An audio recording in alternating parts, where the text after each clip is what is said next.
Aqui é a prosa choque. Me provoque. Aqui é prosa choque. Me provoque. Aqui é prosa choque.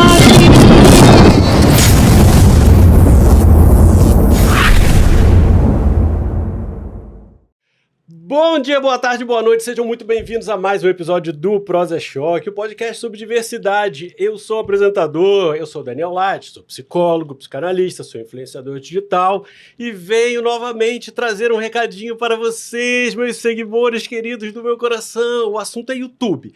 Tem que se inscrever, tem que ativar o sininho e tem que compartilhar com pessoas conhecidas, amigos, parentes, vizinhos. Isso, obrigação dos seguidores, estou falando.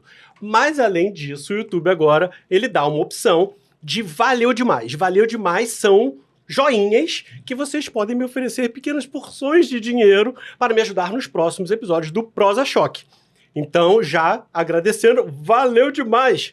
E agora vou ler aqui a apresentação da minha convidada maravilhosa. Vou ler, hein? A convidada de hoje é consultora, autora e palestrante especializada em diversidade e inclusão. Ela é a primeira mulher trans a se tornar LinkedIn Top Voice e é TEDx, falei certo? TEDx Speaker! É top 20 do Prêmio Best, considerada a maior premiação da internet do Brasil. E embaixadora da RME, que é a maior rede de empreendedorismo feminino do país. Além disso tudo, ela é cofundadora do maior e mais antigo projeto voltado para a empregabilidade de profissionais transgêneros, a Transempregos, que hoje conta com mais de 2.500 empresas parceiras. E é sobre isso que a gente vai prosear aqui. Seja muito bem-vinda! Mais! Maitê Schneider! Obrigado pela presença! Não pode bater assim, a gente não comemora assim, porque senão o pessoal do Spotify vai achar que é o quê? Vai que você achar falou? que é o Pincher andando na tábua corrida da...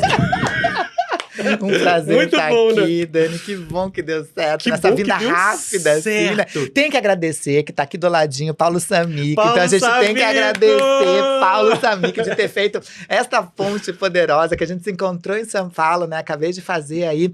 Ele me chamou pro meu primeiro pós-fácil. Eu nunca tinha feito um pós-fácil na vida. Ele me chamou do livro novo que ele tá lançando Qual junto livro? com o Guilherme Tosse, junto com a Tainá Carneiro, um livro incrível, que é um livro sobre inovação e direito, né? Que traz o lado criativo de tudo isso, né? Que é, deixa eu ver se eu recordo, é o nome... Me ajuda, Paulo, é inovação... Não, é criatividade, é comportamento, inovação é processo, é o nome do livro, Eu que é acho que incrível. O que você acha de eu chamar o Paulo Samico aqui no... Eu acho incrível, No Prosa né? Choque. Sim, não, tem que vir. E é um livro incrível, porque junta essas duas paixões, né? É um livro incrível que tem aí um prólogo feito pelo John Hawkins, que é o pai da economia criativa, que traz aí um prólogo também, que traz uma abertura de prefácio da Camila Farani, maravilhosa, do Shark Tank, essa mulher revolucionária que tem, Quero e que mesmo. traz também um epílogo da Super Josi Jardim. Então é um livro que está muito lindo mesmo, trazendo esses assuntos que conversam muito, né? Que são áreas que eu sou apaixonada, Sim, que é sim. direito e inovação, né? Sim. Tenho um MBA em inovação, gestão estratégica e conhecimento, então é incrível mesmo, né? Então, conversando com o Paulo, que já me convidou para um pós-fácil, eu falei, olha, o Paulo é pé quente. Ele falou, num lançamento, que ele foi me entregar o livro, falou assim, você conhece o Daniel? Eu falei, Daniel, que Daniel? O nome não é estranho, esse que você falou, vos apresentou, inclusive você que ainda não entrou no YouTube, não fez o teu joinha mais, faça joinha, agora, valeu não demais. esqueça disso. E daí o Daniel chegou, ele falou do Daniel, e eu falei, deixa eu ver. Daí quando ele me mostrou você, eu já conhecia da cara, porque minha irmã Ariadne já teve aqui, Ariadne Ribeiro. Vocês já viram o que episódio da Ariadne? Ah, vocês têm que ver. Tem que ver. Veio dar joinha também nesse vídeo, porque é incrível, uma das mulheres mais potentes que eu conheço. E o nome que é do minha irmã, episódio dela é Empoderamento Trans. que é isso, né? E Ela ela é é porreta mesmo, né? Essa pessoa incrível, revolucionária, pra mim ela é empoderamento humano, Eu sou né? muito fã. Então eu também sou muito fã, vou passar ano Ó. novo com ela. Mas daí ele falou dessa ponte e eu falei assim, vamos, eu vou estar no Rio, tô indo pra trabalhar, que eu tô fazendo uma consultoria pra uma empresa aí, vou estar com pouco tempo livre, mas se tiver tempo, e daí as coisas foram se encaixando, eu falei, nada é por acaso, tudo tem um porquê. Eu falei pra você um pouquinho antes da gente entrar que eu tô seguindo bastante, não como religião, mas como filosofia de vida, o budismo, e eu acredito muito nesse toma lá da cá, de energias que tem que se encontrar, seja até energias que nem são a nossa, mas que a gente tem que aprender com Sim, essas sim, energias. sim. Mas eu falei, olha, eu tenho que conhecer esse Daniel ao vivo, que é muito muita confluência nos puxando para esse tete-a-tete. Então, eu tô Já chamei muito ela feliz de e estar a Ariadne aqui. pra gente fazer um churrasco lá em casa, mas enfim. Olha, deixa eu... Calma aí, voltando. Olha, eu tenho duas vertentes, dois caminhos para conversar contigo. Tem a questão, já vou expor logo meu roteiro aqui, tá todo bonitinho aqui. É claro que eu quero falar da questão da empregabilidade, mas eu sou militante contra a transfobia. Você sabe que eu tenho uma filha trans? Eu só vendo agora todas as agora. coisas. Eu vi ela, eu ficava nos vídeos dela também, que é muito dançando, Então, linda, assim, com cabelão morena, assim, né? Cabeludão. Com um beijinho de sol, porque eu tudo. pintei a ponta agora. E aí, o que acontece? Eu exponho a minha vida, a vida Sim. dela, da Bela. Sim. E eu sempre falo que uma das coisas mais esdrúxulas que eu tenho que falar repetidamente crianças trans existem. Sim. E eu falo, gente, tem uma na minha casa. Ela existe, ela... E sabe? sempre existiram, né? E é isso que eu quero... Isso. Pois eu queria saber como é que foi o teu processo, a tua descoberta, a tua construção... Difícil, Desde como de toda quando? criança, né? Eu acabei de fazer 52 anos de idade, né? Então, a gente tá falando de início dos anos 70, né? Uhum. Então, quer dizer, de uma época sem internet, né, Dani? Então, tudo era muito difícil em termos de informação, em termos de conhecimento, tinha pouca literatura. Quando a gente ouvia a questão trans, era muito distante, porque a gente ouvia muito raramente alguma coisa de Roberta Close, que era cantada nas músicas do Erasmo Carlos. A gente ouvia também alguma coisa do lado artístico que tinha a Rogéria, que aparecia em uma outra novela. Então, era tudo muito distante, tudo muito voltado pro lado artístico. Ou aquelas coisas que a gente via em jornal, de E já que foram tudo mortas. muito banhado pelo preconceito. Tinha muito já era. preconceito, logicamente, estavam lá como objetos de fetichização colocada dentro de uma jaula para cisgênero. É como se fosse aquelas coisas freaks que existiam, Sim, né? sim, Que as pessoas sim. eram colocadas como aberrações para serem analisadas, cada Sim. uma dentro do seu universo, das suas Exatamente. perspectivas. Mas mesmo assim, ainda eram muito vinculadas pro lado da cultura, né, do lado da arte, que era muito distante do meu universo também, porque era tudo Rio, São Paulo, eu falava, gente, é uma outra relação, então nem me identificava, né, ou o lado totalmente que tinha nos jornais, que era aqueles jornais que tinha sensacionalistas, que você, era de papel, né, os jornais que você girava, o pessoal falava que saía sangue daqueles jornais, né, então, lá em Curitiba tinha um, que era o Tribuna do Paraná, que era uma coisa assim, que era só morte, de gente que graça. foi morte, e quando tinha pessoas trans, era falando que assaltou, que matou, que roubou, Claro. que tava na esquina, aquelas coisas que ainda tem hoje em dia, mas Sim, que era sim. muito pior na minha época. Então as referências eram muito perdidas, Você né? tá falando de quantos anos aí? Então, eu nasci em 72, né? 71 ali, né? Então, neste começo de nascimento ali, né? Era uma época que eu comecei a ter entendimento. Eu tenho um irmão mais velho, que é o Guilherme, e uma irmã mais nova, que é a Sabrina. E eu sou a filha do meia. Então, eu sabia que ser menino era ser como meu irmão, e que ser menina era ser a minha irmã. E eu sempre me identificando com as coisas do universo com a minha irmã. E no começo, meu pai e minha mãe, enfim, né, família classe média em Curitiba, não brigavam de brincar, porque as brincadeiras na minha época não tinham tanto este lugar demarcado. Eu acho que hoje a gente está num lugar de muita demarcação. Né? Então, era tudo. Porque antigamente todo mundo usava shorts, camiseta, você via a diferenciação quando você ia numa festa, porque daí minha irmã tinha que colocar o vestido e o menino tinha que colocar o terninho.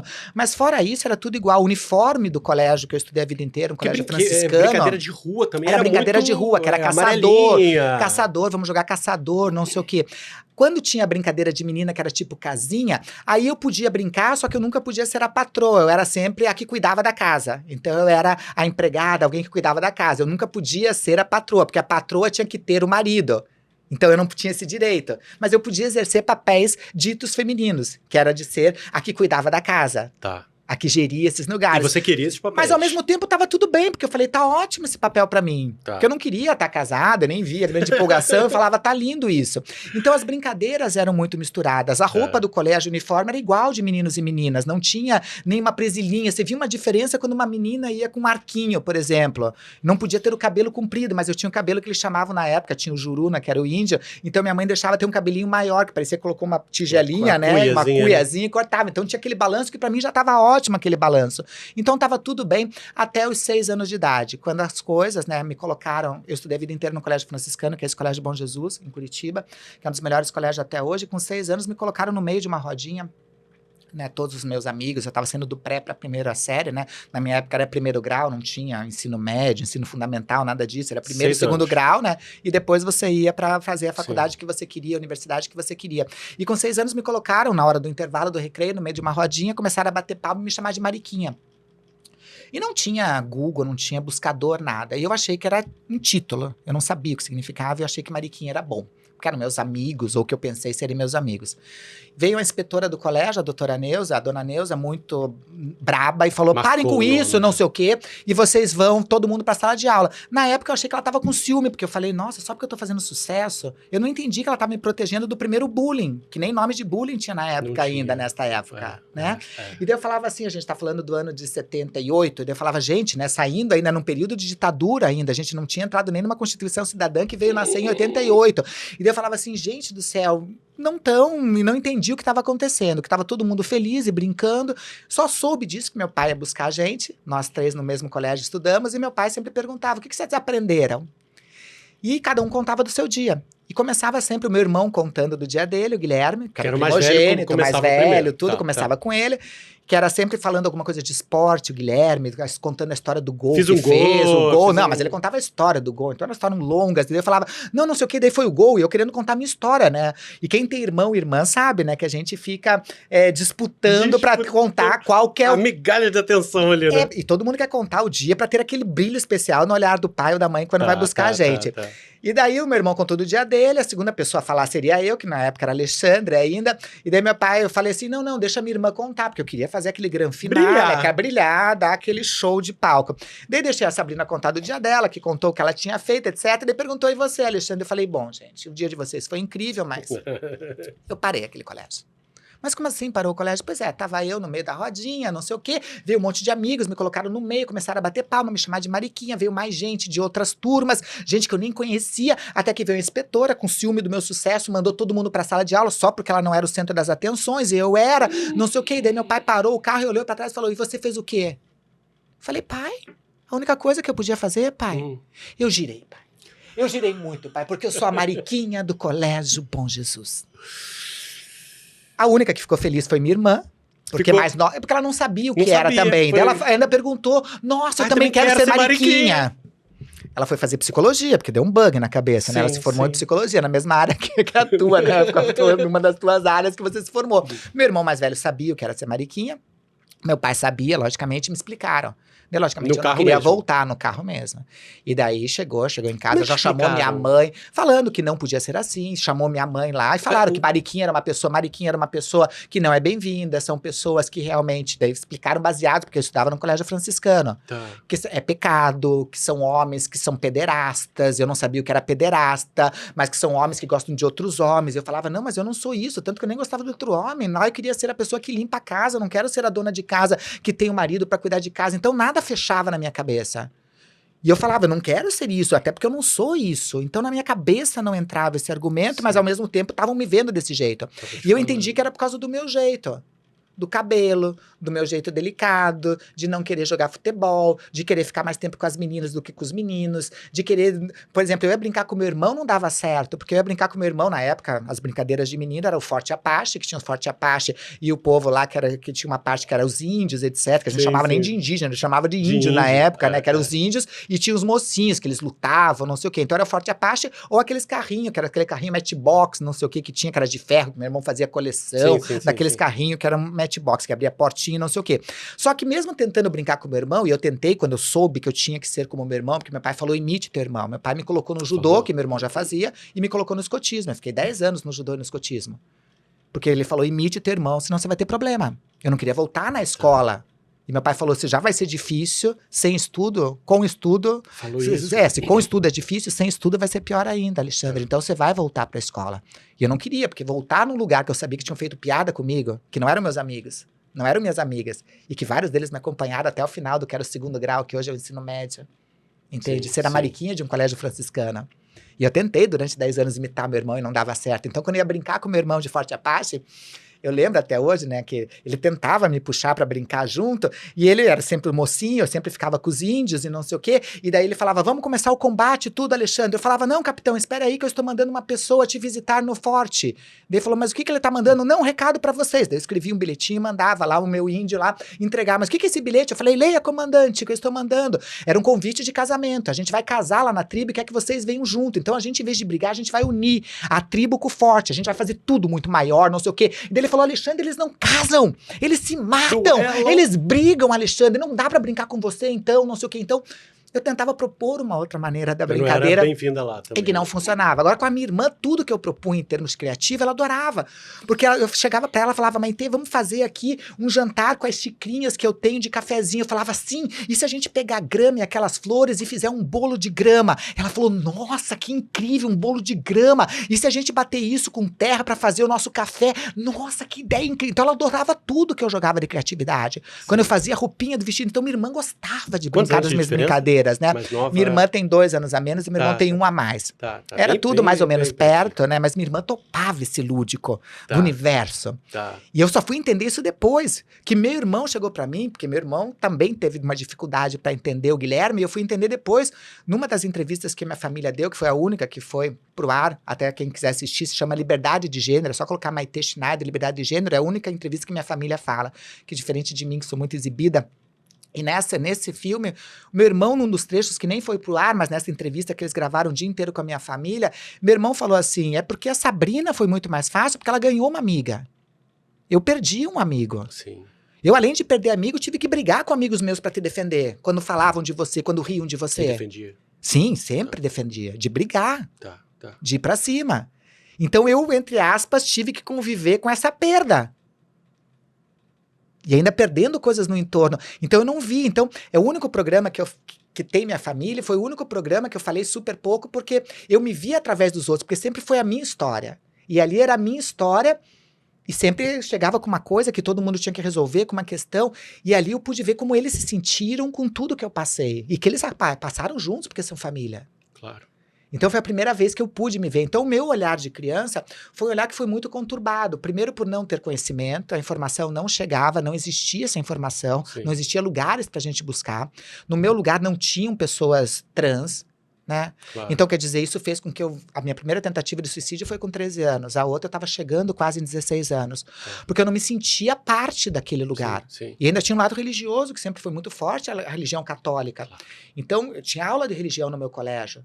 Que o cara, o professor de religião olhava pra mim pra falar essas coisas, do tipo, não dormirás com outro homem, isso é pecado, você vai pro inferno, e falava pra mim o texto, não era de maneira geral. Você acreditava que ia pro inferno, óbvio. Eu tinha certeza, claro. E eu falava, me tira disso, eu não sou essa pessoa, porque eu não tinha até então desejo por homem, por nada, claro, e criança, não sabia nem né? o que eu era, porque eu não sabia, e como eu não sabia o que eu era, eu não sabia verbalizar do porquê que eu me identificava com as coisas da minha irmã, eu nem falava que era uma pessoa trans. Mas só você depois se identificava? Não, com a minha irmã. Eu falava, gente, eu sou igual a minha irmã, eu gosto das coisas da minha irmã. Mas não tinha um nome na minha época, claro. Entende? Depois da segunda tentativa de suicídio, que a minha tia, irmã do meu pai, me leva num psicólogo, que daí não entende muito, me passa para um outro psiquiatra que cuidava na época de pessoas que se chamavam um grupo de pessoas hermafroditas, que a gente nem usa mais, né? Que hoje em dia a gente fala intersexo, mas que me levou, que ele já trabalhava de questões de pessoas intersexo no Paraná, e que depois de muitas terapias ele falou, você é uma pessoa transexual. Foi lá que eu vi a primeira vez e ele foi me explicar o que era ser uma pessoa trans. E isso que quando eu soube... 13. Não, isso depois da segunda tentativa de suicídio. Eu fui com 16 anos a primeira vez que eu escutei. Então, quando eu tava completando 17, ele me fala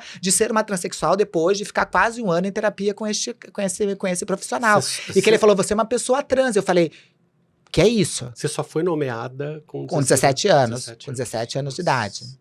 Né? Até lá era... Nada, até lá eu não... um desamparo existencial. Existencial de você não saber. Saber que, tipo, eu tinha que ser igual ao meu irmão e não consigo. Né? Então eu ia, por exemplo, no escotismo, por exemplo, enquanto os meninos queriam, sabe, subir montanha, escalar coisa, pegar o facão e cortar, eu gostava de ficar cuidando da cozinha e nenhum deles gostava. Porque em casa eu não podia, porque isso era tarefa das mulheres em casa. Isso. Meu pai não deixava. Então, por exemplo, lá eu podia, nenhum menino queria. Então eu adorava pegar uma panela daquelas suja com bombril e ficar lustrando, eu ficava horas. Tanto que as minhas especialidades era cozinheiro, não sei o quê. As minhas especialidades eram especialidades que ninguém queria. Não era desbravador, não era não sei o quê. Enquanto todo mundo não queria ficar ajeitando barraca, eu adorava arrumar a barraca. Eu plantava jardim em volta da barraca, não deixava entrar com o quichute, com o tênis que tinha na minha época, que era o quichute, que tinha um monte de trava embaixo. E daí, tipo, eu falava, não, tá juntando muita terra, tira o sapato. E daí, quando eu fazia isso, que era natural pra mim, todo mundo começava a rir. Começava a rir, eu começava a chorar. E já sabia que ia chegar no meu pai, tipo, você não conseguiu imitar o teu irmão. Tá. No judô a mesma coisa, enquanto eu derrubava o meu irmão no tatame com força, meu irmão voltava com mais raiva.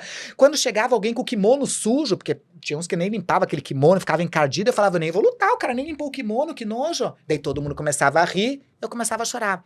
Então até nessas tentativas... Você chorava por medo do seu pai? Não, começava a chorar porque, tipo, tá todo mundo rindo da minha cara. E pra mim, riso da cara era aquilo que eu já tinha passado no Colégio Bom Jesus. Se estão rindo, é porque eu fiz alguma coisa mesmo sem entender e não sabia o que eu tinha feito, mesmo sendo orgânico e natural pra mim. Você tava só existindo. Só estava existindo. Por isso que eu falo que crianças trans sempre existiram. Eu sempre existi. Só que essas crianças não sabiam que eram trans, porque não tinham nome. As que hoje são adultas. E as que sabiam que eram, escondiam. Isso só começou a vir depois do advento da internet, que foi quando a gente entrou. Pra se protegerem, né? Internet, quando eu entrei, fui uma das primeiras pessoas que entrou, foi no ano de 96. Em 97 eu criei a Casa da Maitê, que é o site mais antigo que tinha de diversidade, que foi criado junto com o Mix Brasil, do André Fischer. Entende? Então, quer dizer, isso é lá que só tinha sub-BBS, que era tudo ligação de modem, né? Que a gente ligava. Então, quer dizer, desde essa época a gente não tinha informação. Então, as crianças trans que existiam e sempre existiram, é que elas não puderam ter as vivências. E essas vivências não tinham nem nome, porque não chegava nem este nome na gente. Hoje as crianças conseguem falar porque tem estes pais que viveram, porque tem informação que chegou através da internet. Quanto mais a gente se liberta, mais a gente abre potências de descoberta. É por isso que a sigla não para de crescer. Todo mundo fala, mas não para de crescer, saudade do GLS. Eu falei, não, saudade de uma coisa... Eu, durante muito tempo, nesse GLS, que era gays, lésbicas e simpatizantes, eu achei que eu era simpatizante. Porque eu falei, eu não sou um homem que gosta de homem, nem mulher que gosta de mulher, eu sou simpatizante, que eram as únicas opções. E era horrível, porque eu sempre achava simpatizante por quê? Simpatizantes são pessoas simpáticas, né? São de bem com a vida. Muito louco porque o simpatizante era que convivia sem querer bater. Eu topo. Eu tô junto, era um topo, né? Era uma coisa...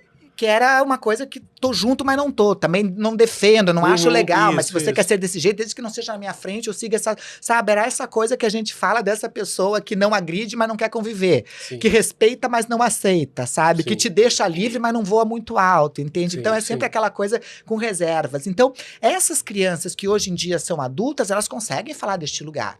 E de um lugar que foi de muita dor, porque era um lugar que não tinha possibilidade de existência.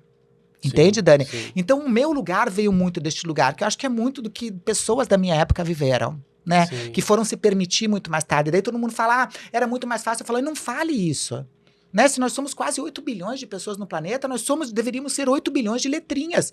Porque cada pessoa tem sua identidade, sua maneira de exercer sua orientação. É por isso que eu não gosto nem desses rótulos quando coloca, né? Porque rótulo é bom para produto, para ver se tem o que a gente precisa do alimento, se é saudável ou não é saudável. Gente não nasceu para ter fronteira, a gente nasceu para ter desperdício. Né? Porque quando você tenta explicar, as pessoas vão colocar todo mundo dentro dessa caixinha. Sim. E eu falo, como que você vai explicar as diferenças? Nenhuma trans é igual a outra. São de signos diferentes, expectativas diferentes de vida, religiões diferentes, histórias. Tem trans vegana, tem trans que tá pouco aí pra isso, tem trans que pensa em mobilidade urbana, tem trans que não quer nem saber, quer comprar o terceiro carro. Somos diversidade, a diversidade é a maior igualdade que a gente tem enquanto humanidade, sabe? Sim. Então eu venho deste lugar, que é onde tá a minha infância, que é um lugar de muito atropelo, não só pra mim, pra minha família, com tentativas de suicídio. Deixa eu te interromper, só pra você tá falando uma coisa tão incrível, o que você acha? Você que foi uma criança que sofreu, né, por não ter um nome, não ter um lugar, o que você acha hoje vendo a minha filha, por exemplo, vendo uma criança trans, respeitada, acolhida, amada, o que você imagina que essa criança sente eu tô curioso. Eu conheço muita criança, né, hoje, Que porque eu me dedico com tantas crianças, é tão lindo a gente ver, né? Não que elas não sofram, porque a gente sabe que sofrem, Sim, porque a sim, gente sim. não tem uma sociedade pronta, né? Porque a gente não tem uma humanidade pronta ainda, né? Uhum. A gente não tem uma sociedade, a gente não tem... Eu trabalho com muita empresa hoje em dia, né? Então é muita empresa, eu já passei por mais de 2.400 empresas nesses anos todos. E todo mundo me pergunta qual que é a empresa ideal. Eu falei, não tem empresa ideal porque não tem humano ideal. Empresas são feitas por pessoas. E com outras pessoas consumindo. Assim como não tem uma sociedade, porque sociedades são feitas por humanos. Enquanto a gente não melhorar enquanto humano, não vai melhorar a humanidade. Não adianta, por mais que faça regras, acho que tem que ter regras, tem que ter códigos, tem que ter tipificações, tem que ter leis, tem que ter esse processo enquanto as pessoas não se educam, para tentar evitar um pouco pelo terror, já que elas não conseguem aprender pelo amor. Já que elas não conseguem aprender pelo olhar de respeitar o outro, às vezes você tem que impor para que essas pessoas não sejam mortas, como continuam sendo até os dias de hoje, entende, Dan? Então eu sempre acho que este caminho da construção, esse caminho da possibilidade é muito engrandecedor. Então é lindo quando eu vejo, por exemplo, crianças como Bela, como outras crianças que eu conheço, várias crianças, que hoje em dia estão podendo ser quem são, conseguem ter acompanhamentos, apesar de ter um lado que fala, não, isso aqui, estão querendo deturpar nossa criança. Eu falei, não é, porque é isso que é feito pela sociedade. É o oposto. É o oposto. É o respeito. Se existe um condicionamento, esse condicionamento é feito no sentido cisgênero, que é o que é explicado. Ah, mas não é, deixa as crianças... Eu sempre vejo, né? Deixem as crianças serem crianças, não mexam nas nossas crianças. Eu falei, mas vocês já mexem, antes delas nascerem, vocês já estão soltando cor de rosa ou qualquer coisa. A primeira coisa que o médico diz é se ela tem vagina ou pênis. E ela nem nasceu e você já pergunta da vagina ou pênis. O pai já pergunta, mas é grandão que nem o meu? Vocês sexualizam desde que nasce, desde antes de nascer você já sexualiza. Você escolhe uma cor de roupa, que profissão ele vai ter, se ele vai casar ou não vai casar. Ele atender filho hoje em dia para atender expectativa ou frustração de pai. Você vai ser a bailarina que eu não fui ou o jogador que eu também não consegui ser.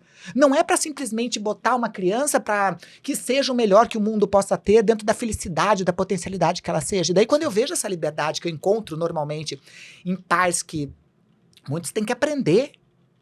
Porque a gente não foi aprendido, a gente foi aprendido a dizer, eu não quero que meu filho seja gay, né? Porque eu prefiro ter um filho assassino do que um filho gay, né?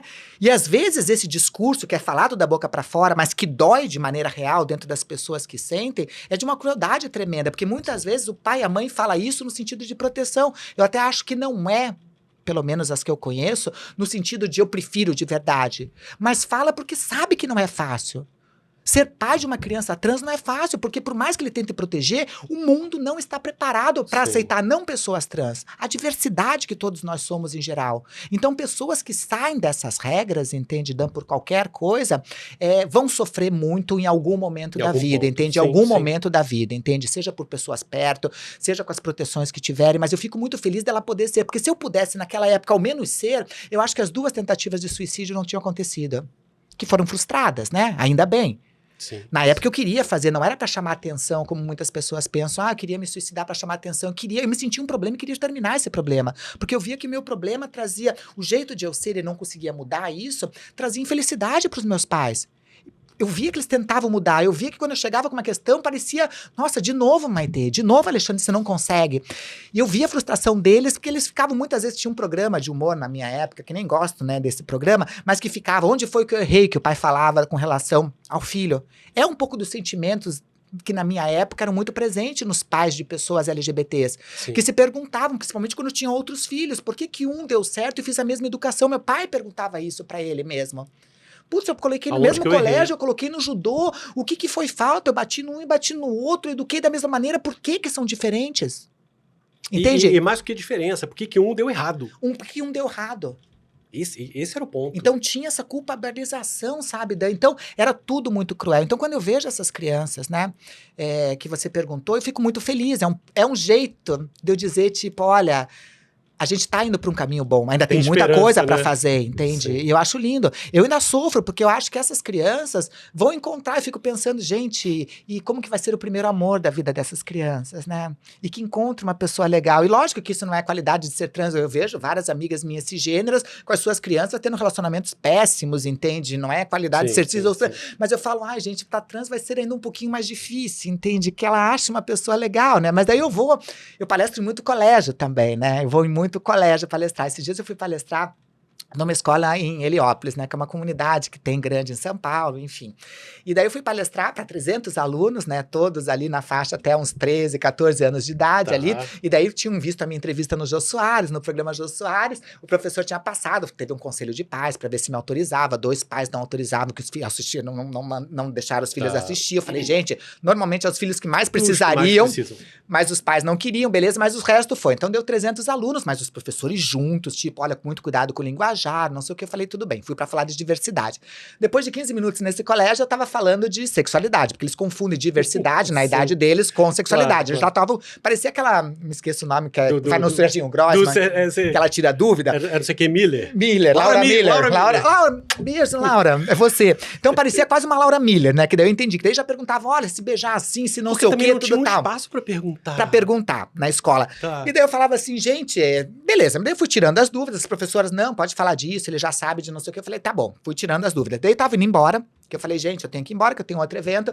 Tem mais alguma pergunta? Daí na primeira fila, só menina na primeira fila. Eu falei, gente, igual o meu colégio, que era só menina que ficava na primeira fila, os bagunceiros atrás. Eu falei, não mudou nada, parece que da conjuntura de colégio, a configuração é a mesma. E daí as meninas começaram, Richard. Daí eu falei, gente, falei pra vocês hoje sobre isso, é um tipo de bullying. Vocês chamarem uma pessoa sem ela se manifestar, sem ter vontade, é um pouco opressor, né? Isso aí atrapalha a liberdade. Eu fazendo tudo correto pra, inclusive, viu, professoras, né? Tipo, as professoras estavam ali, tudo tal. Delas, tipo, verdade, desculpa. Nisso levanta um cara na última fila, com uma blusa dobrada, assim, tudo tal. E daí elas viram pra trás e tipo, Richard, sai um monte de coração no olho. Então eu sei que aquele que levantou na última fila era o Richard. E daí eu olho aquilo e falei assim, né, gente do céu, que arrependimento eu vou ter de deixar fazer a pergunta. Daí eu falei, quem é você? Ele falou, Richard. Eu falei, calculava que era o Richard. Eu falei, Richard, não precisa perguntar, Richard, porque, né, só porque falaram aqui na frente. Ela falou, não, eu quero perguntar uma coisa pra senhora. Eu falei, o que você quer perguntar, Richard? Né? E todo mundo ali idolatrando, porque ele era o deus grego do Olimpo deste. Devia ser aquele que é o mais disputado, que é uma pergunta, aquele que sempre cutuca, o objeto de desejo daquele colégio que todo mundo fica enaltecendo, não sei o quê. E daí ele falou assim, não, dona Maitê, meu melhor amigo é viado. Ele começa assim, eu falei, quantos anos você tem? Eu pergunto. Ele falou, não, fiz 14 agora, tudo. Eu falei, primeiro que a gente não fala viado. Né? É um termo que é pejorativo, a gente diz, por exemplo, quando a pessoa tem intimidade, eu toda politicamente, não sei o que, tudo tal. Daí ele aponta pro lado e fala assim, você não é viado? Nisso levanta um cara, que eu me identifico... Do lado de Richard. Do Richard. Imagina, quando que você veria essa situação? Do lado de Richard, levanta essa pessoa, que era uma flor de doçura, não sei o que, levanta ele e fala assim, dona Maitê, tranquilo, não me importa que me chame, inclusive eu sou super viado. Não fala nem que é viado, fala que é... Daí eu pergunto, como é que é teu nome? E ele falou, Eduardo. Falei, Eduardo, você tem quantos anos? Falou, eu vou fazer 14. Eu pergunto, mas não é meio cedo pra você dizer que é super viado? E ninguém tirando sarro em 300 alunos nessa comunidade em Heliópolis, nesse colégio. E daí eu falei, não é meio cedo? Ele falou, não, já fiquei com 2 meninas, não tem nada a ver, tudo, eu gosto mesmo é de homem. Desconstruído com 13 anos. Indo fazer 14. Com 13, daí eu falei assim, tá bom. E na minha cabeça, qual que é a questão? Não, qual que é a questão? Não, eu com medo da pergunta que viria. E eu falei, gente, não é a pergunta ainda. Ele só estava apresentando. Isso tudo foi para apresentar e eu, literalmente, em choque, eu tava. Daí eu falei assim, tá, e qual que é a pergunta de vocês? Daí ele falou, não, é o seguinte, o Richard falou assim, é o seguinte, ele tá ficando com um cara que é do colégio aqui do lado, dona Maitê, esse cara aqui só vem dar a mão para ele se ele pagar um sanduíche. Não é relacionamento abusivo? Nossa. Eu falei, claro que a gente não vai falar de identidade, orientação, de respeito, a gente vai falar de relacionamento abusivo. O amigo estava preocupado se o outro que vinha só dava a mão, se pagasse o sanduíche. E daí eu comecei perguntando pra ele, eu falei, você sente que ele tá abusando? Ele falou, não, ele gosta, que o pai dele não dá dinheiro pra ele, daí ele não tem fome. E na igreja, no colégio dele não tem a merenda, então eu pago o sanduíche porque eu ganho uma mesada do meu avô, então eu não vejo problema em ajudar ele. Eu falei, então, ele não sente que é abusivo, ele tá numa situação ajudando a outra pessoa, então vamos analisar. E daí eu comecei a falar de relacionamento abusivo. A partir daquele exemplo. Então, eu acho que essa gurizada, mesmo para pessoa trans, vão ter, logicamente que não todo mundo, porque, lógico, a gente sabe que a gente é fruto de uma criação, do que você lê, de quem você convive, das coisas que você acredita, dos exemplos que você tem na tua vida. Mas acho que a internet ajudou muito de mostrar outras possibilidades, entende? Que não existe só o branco e preto. Sim. Que existe uma série de gamas de outras coisas nesse amplo arco-íris que a gente tem, Sim. entende? Não existe só o bem e mal. Que Sim. todo mundo carrega dentro de si o que é dito de bom e mal, Você entende? acha que a juventude Nós está um somos pouco esse mais lugar. respeitosa hoje em dia? Acho. E eu achava que era coisa só do meu sobrinho, dos meus sobrinhos que eu tenho, de pessoas, de filhos próximos, que eu sei os pais que têm. Mas é em geral, que nem eu te falei, é num colégio em Heliópolis. Eu falei, gente, que legal. Entende? Então, provavelmente tá é uma acontecendo. juventude que está indo contra os ensinamentos dos próprios pais, porque, enfim... Eu acho que estão tentando ensinar esses pais. Eu vejo muita criança tentando é o ensinar oposto, os exatamente. pais, Sim, entende? sim. Tipo, mãe, isso não... Politizar, educar... Eu fui dar uma palestra numa empresa antes de vir pra cá, na Swile, muito legal, que uma das pessoas falou assim, ai, mas que pena que eu não trouxe minha filha na palestra, porque como ela tá de férias e podia trazer, eu trouxe numa outra, porque era uma semana de diversidade agora no final do ano, eu trouxe minha filha na de gênero, mas eu tinha que ter trazido na tua, Maitê, mas ela tinha um curso, não sei o que, tudo tá, não pôde vir. Porque eu vou te contar, e essa mãe contando a história, falou assim, esses dias chegou lá uma pessoa, não sei o que, e tem a minha mãe, eu tenho uma cabeça que é mais aberta, tô aprendendo, não sei o que, mas minha mãe é muito fechada, muito católica, etc, muito religiosa, etc, muito fechada.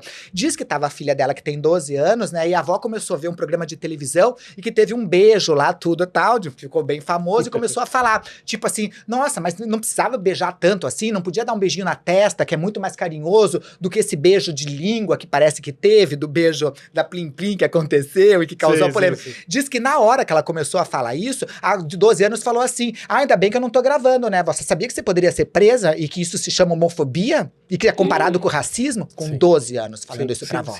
Sim, ótimo. E a avó falou, desde quando, não sei o que? Ela falou, tá aqui. Pegou a lei, já mostrou a lei, que não sei o que, isso é não sei o que.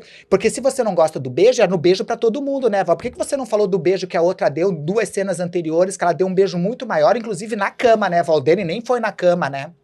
Sim. Então elas estão neste lugar, entende? Sim. Porque eles não estão muito preocupados com este lugar de rotulagem. Em sim, tipo, pessoas que fazem bem. Sim. E todo mundo foi criança, né? Hoje eu falei nessa empresa que eu trabalho, eu sempre gosto de trazer exemplos de criança, né? Tem um vídeo que eu gosto bastante, depois eu posso mandar o link para você compartilhar com as pessoas no canal, tudo, que eles mostram pais e mães, né, separados, né, pais e mães dos filhos por um biombo. Coloca os dois separados. Sim. Eles colocam uma televisão na frente, né, Dani, neste vídeo, com umas pessoas fazendo careta. E a única coisa que eles falam para esses pais e essas mães é, imite essas caretas. Daí começam as pessoas a fazer e os pais não veem as crianças, mesmo estando do lado separado por este biombo. E começam. E é muito engraçado que eles fazem a mesma careta. Você fala, gente, um é focinho do outro, eles fazem o mesmo jeito de careta, de fazer pro mesmo lado, tudo idêntico. A última pessoa é uma criança que tem uma síndrome, eu não sei se é uma síndrome de Down ou alguma coisa, né? E a criança faz assim, essa criança com síndrome de Down, a careta dela é no nariz, fazendo uma careta assim. Os adultos, claro, nenhum dos adultos faz nada, porque tipo, é uma criança especial, mas o exercício era, imite as caretas. Só que os adultos foram condicionados para tipo, é pecado você fazer isso, ela é especial, não imite porque essa é uma criança que é diferente das outras, então não imite. As crianças que não tinham esse filtro estavam fazendo. Os Sim. pais olhando pro lado e tipo, quase querendo dizer, mas não podiam interferir, mas olhando tipo, não pode fazer, essa criança é especial, etc. E as crianças tipo, tem que imitar, olha que legal, tá fazendo com o dedo no nariz e não sei o que, imitando. E o vídeo termina, respeite as diferenças com os olhos de uma criança, porque não é negar as diferenças, é ir sabendo que a diferença é a nossa maior igualdade, como é que a gente respeita com as diferenças? Sim. Não é respeitar iguais, sendo que ninguém é igual, entende, Dan? Então este caminho da criança, entende? E eu faço muita consultoria também para pessoas com deficiência. E o que eu mais escuto de jovens e adolescentes, né, eles tipo, eu não quero ser especial, Maitê, eu quero ser como qualquer outra criança. Sim. Eu não quero ser. Eu fui dar uma palestra esses dias pra Faxina Boa pra Verônica, e ela falou que tem um amigo dela que tem uma mochila, que ele tem uma síndrome lá, e ele tem uma mochila que é escrito, especial é pastel, não sou eu. E que eu adorei, entende? É isso. Porque a gente coloca num rótulo achando que tem que colocar como especial para ser respeitado. A gente tem que respeitar sendo quem é, não por ser um ser especial. Sim. Entende, sim, Dan? sim. Só que a gente foi criando esse protecionismo como forma de, como eu sou boa, de aceitar porque é uma pessoa especial. Não! Você tem que aceitar por conta das diferenças que ele tem. Amar é isso. Sim. É aceitar a diferença, não é amar a igualdade. Amar a igualdade é fácil, a gente falou um pouco disso antes, né, Dan? Amar, às vezes, é o lugar do árido, é o lugar onde você não encontra tudo florido. É na aridez que a gente encontra o verdadeiro amor. É Sim. saber se ali sobrevive. É nas Sim. intempéries que a gente Sim. encontra a força disso tudo. Então, este lugar que eu vejo da juventude, eu acho que está sendo muito mais à frente. Mas, ao mesmo tempo, eu acho que eles estão bombardeados de muita tecnologia. Então, eu acho que eles têm muita informação. E isso é maravilhoso, porque te abre um espectro, mas Sim. eu acho que eles ainda não têm maturidade do que saber com essa informação. De como catalogar. Como isso. catalogar, como juntar essas tá. possibilidades, entende? Então, acho que É. eles já sabem que liberdade é bom, mas o que eu faço com essa liberdade? Como é que eu conduzo essa liberdade? Eu acho que esse ponto a gente não tem. Mas acho que todas as mudanças sempre tem este ponto, que é esse ponto meio que fica... toma lá, dá cá, e que a gente fica meio na dúvida, né, Dan? Sim, Mas eu sim. acho que é uma geração independente de com quem elas estejam convivendo, que por conta de internet, por conta dessas aberturas de mundo, por conta da gente ter muito mais horizontes do que fronteiras, entende? Hoje não tem limite para nada, Sim, entende? sim. Então eu acho que estão muito mais possíveis. Eu tenho uma visão muito otimista do que era, entende? Jamais Muito ia mais acontecer. do que era, Tudo. Quando que é completamente, poder né? ter no meu colégio E eu acho que é isso? uma coisa interessante e importante é que as crianças trans, que são respeitadas e acolhidas, né, elas são empoderadas mesmo com relação ao que elas são. Sim. Então, por exemplo, a minha filha, algumas vezes, as amiguinhas falaram, algumas vezes, criança trans não existe. E ela fala assim, você tá olhando para uma? Sim. É legal. Na época de 5 anos. É isso. 5 anos. Você tá olhando pra uma? Ué, eu não existo? É nesse nível. Eu não sou de verdade? Eu É não isso. tanto, você tá olhando pra uma, como é que não existe? É. E ainda faz chacota E como com a que outra. você Como é que você discute? tá falando uma como que coisa você dessa? contraria, né? Tipo, toca, É, vê, ó. é a coisa da criança, né? Mas como? Sabe? Então ela... E a outra acaba ficando Sim. sem graça, né? Sim. Agora, volta então pra tua infância. Você já se identificava com a tua irmã... Isso. Com os signos ali do Os signos que era feminino, apresentado, aham. não podia falar porque não tinha nome. Não tinha nome. tinha nome. Não tinha nome. Com 13 anos, nessa angústia, você tentou o A suicídio primeira vez. a primeira sim. vez, Aham. pela falta de lugar para existir. De lugar pra existir, de tá atrapalhando. Era muito olhar do tipo, eu via a infelicidade Tá. do meu pai de não conseguir, da minha família. Do meu pai eu sentia muito mais até. Que era um lugar do tipo, eu tô tentando de tudo e não tá dando certo. Tá. De uma cobrança que quando não era verbal, era velada, entende? Do tipo, Tá, por tá. que ele é assim? Será que não é falta de você bater? Será que não é falta de alguma coisa, entende? É isso, entende? Então eu via essa tristeza que eu não tinha como estar trabalhando. Você duvidava Ao mesmo do tempo, ele amor? perguntava por que você não é igual ao teu irmão, e eu não tinha uma resposta. Era Porque só você não porque eu não sabia. sei. É. Porque eu não gosto das brincadeiras dele, porque eu gosto de brincar com as coisas da minha irmã, é por causa disso. Sabe, por que você pega escondida a maquiagem da tua mãe? Por que você usa esses perfumes? Por que você pega a calcinha da tua irmã no varal? Por que você faz essas coisas? Eu falei, pai, não sei. Ele perguntava, porque você quer sair com homem? É por isso? Eu nem tava pensando, minha primeira relação foi com 18 anos de idade. Foi péssima também, que nem a maioria das mulheres, mas foi com 18 anos porque eu não pensava, eu não sabia quem eu era, imagine quem eu desejava, não Claro, tinha isso na minha claro, cabeça. claro. Então era muito distante. Né? Então, foi um processo muito tortuoso. Você se sentia entende? amada, mesmo nesse turbilhão aí Eu acho que de eu nunca me cobranças? deixei de me sentir amada, entende? Mas eu Tá. sentia que... Eu pensava muito, eu falava assim, gente, será que eu não... Eu pensava, quando era criança, eu pensava muito se eu não tinha sido adotada. Eu falei, não parece que eu vim do mesmo lugar, porque eu não consigo ser como eles. Sim.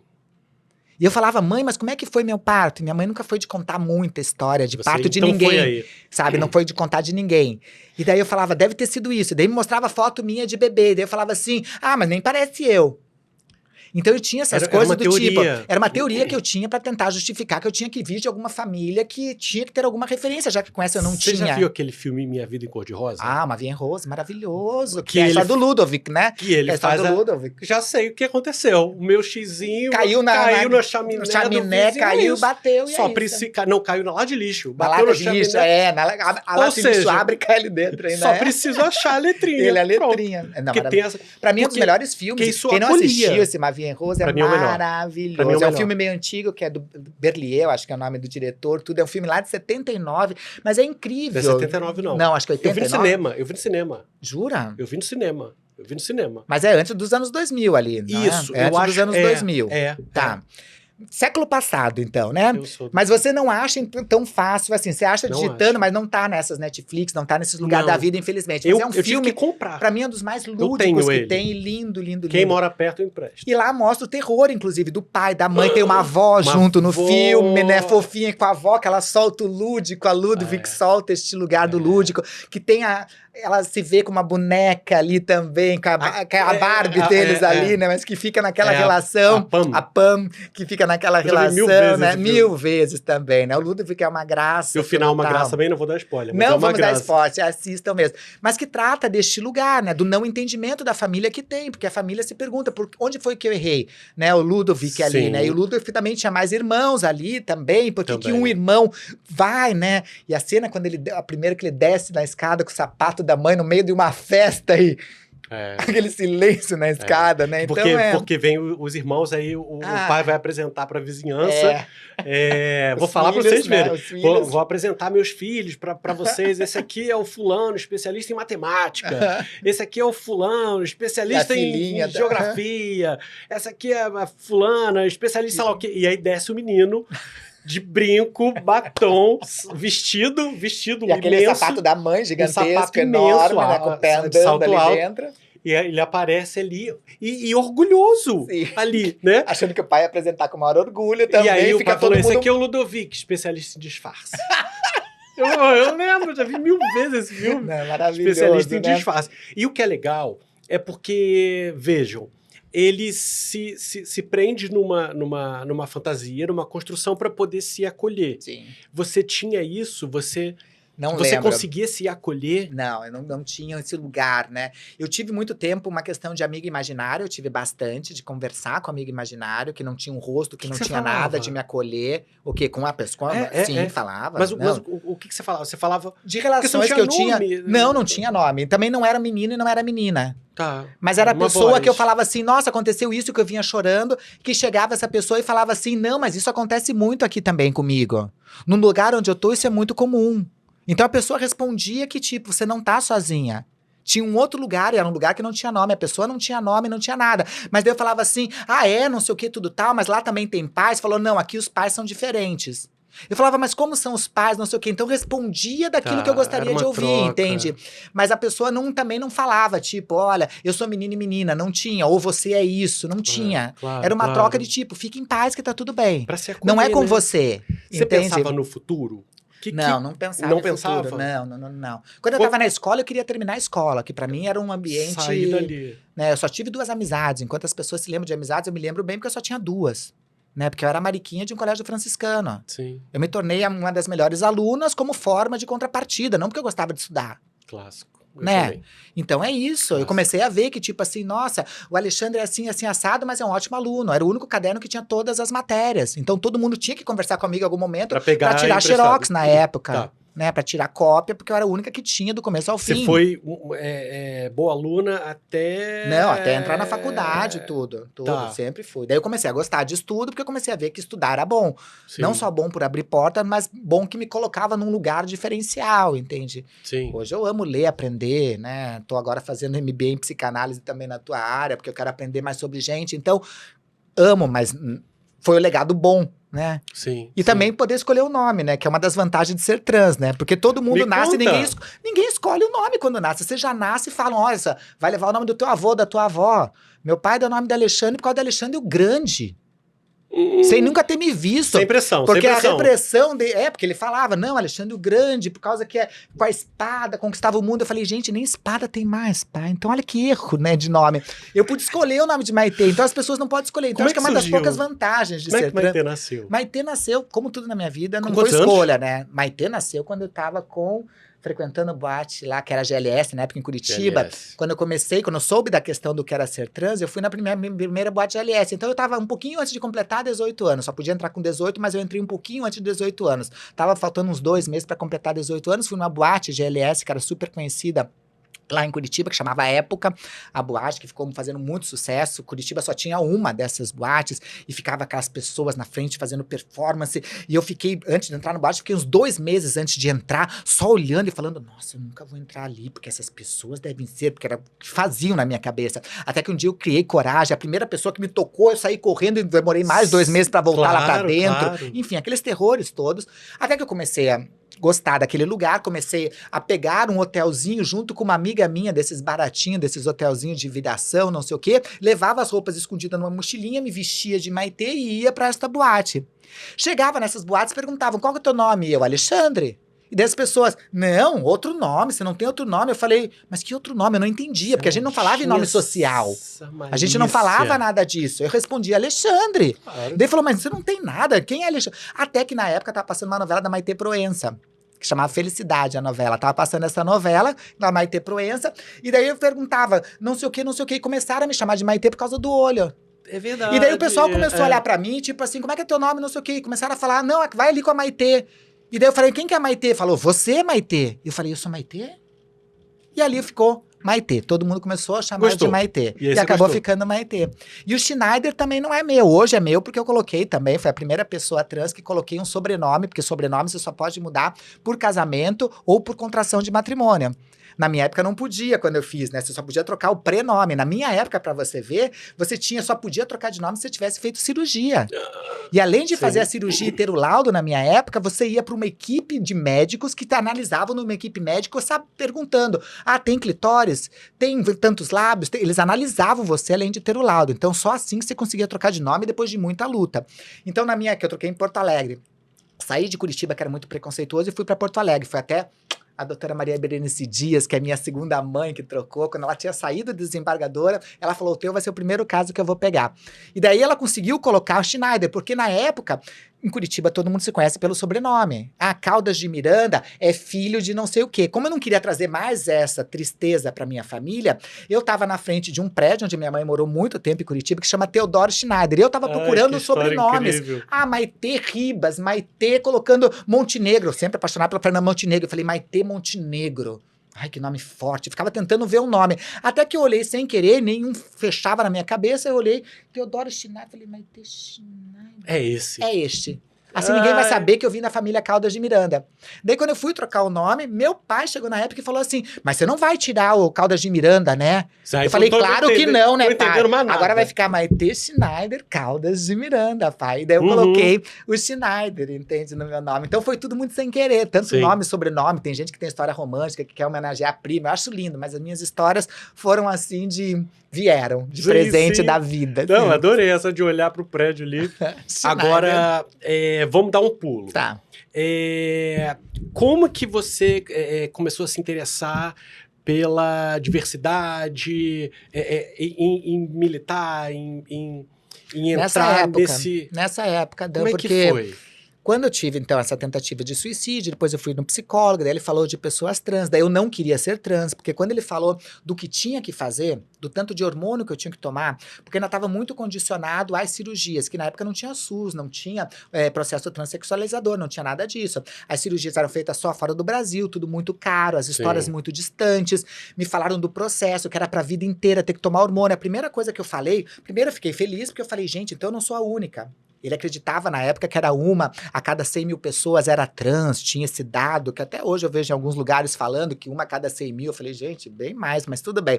Mas tinha esse dado. Eu falava assim, gente, Curitiba deve ter umas 15, né? Que tinha 1,5 milhão, mais ou menos, de pessoas. Eu falei, gente, deve ter umas 15 em Curitiba. Então eu entrava na rua e falava assim, será que é trans? Cadê? Mas não sou só eu. Só aquilo de saber que eu tinha um grupo, que eu não era sozinha, né? Mesmo nenhuma se apresentando, eu já tava ficando super feliz. Mas ao mesmo tempo, depois quando ele falou tudo que tinha que fazer e que era pra vida inteira, a primeira pergunta que eu fiz pra ele é, então se é uma coisa no meu cérebro, na minha maneira de pensar, tem que ter uma cirurgia pro cérebro, se o resto do corpo, porque o cérebro é isso aqui.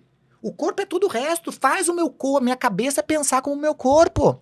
Primeiro que vai ser mais fácil, não vou ter que tomar remédio, fazer cirurgia, é custoso, minha família não tem dinheiro, como é que eu vou fazer fora? Então era tudo tão longe. Um pensamento muito óbvio, não né? tinha um plano de saúde, o SUS não trabalhava essa questão, eu falava, gente, é tudo, não existe, então eu vou continuar sendo infeliz.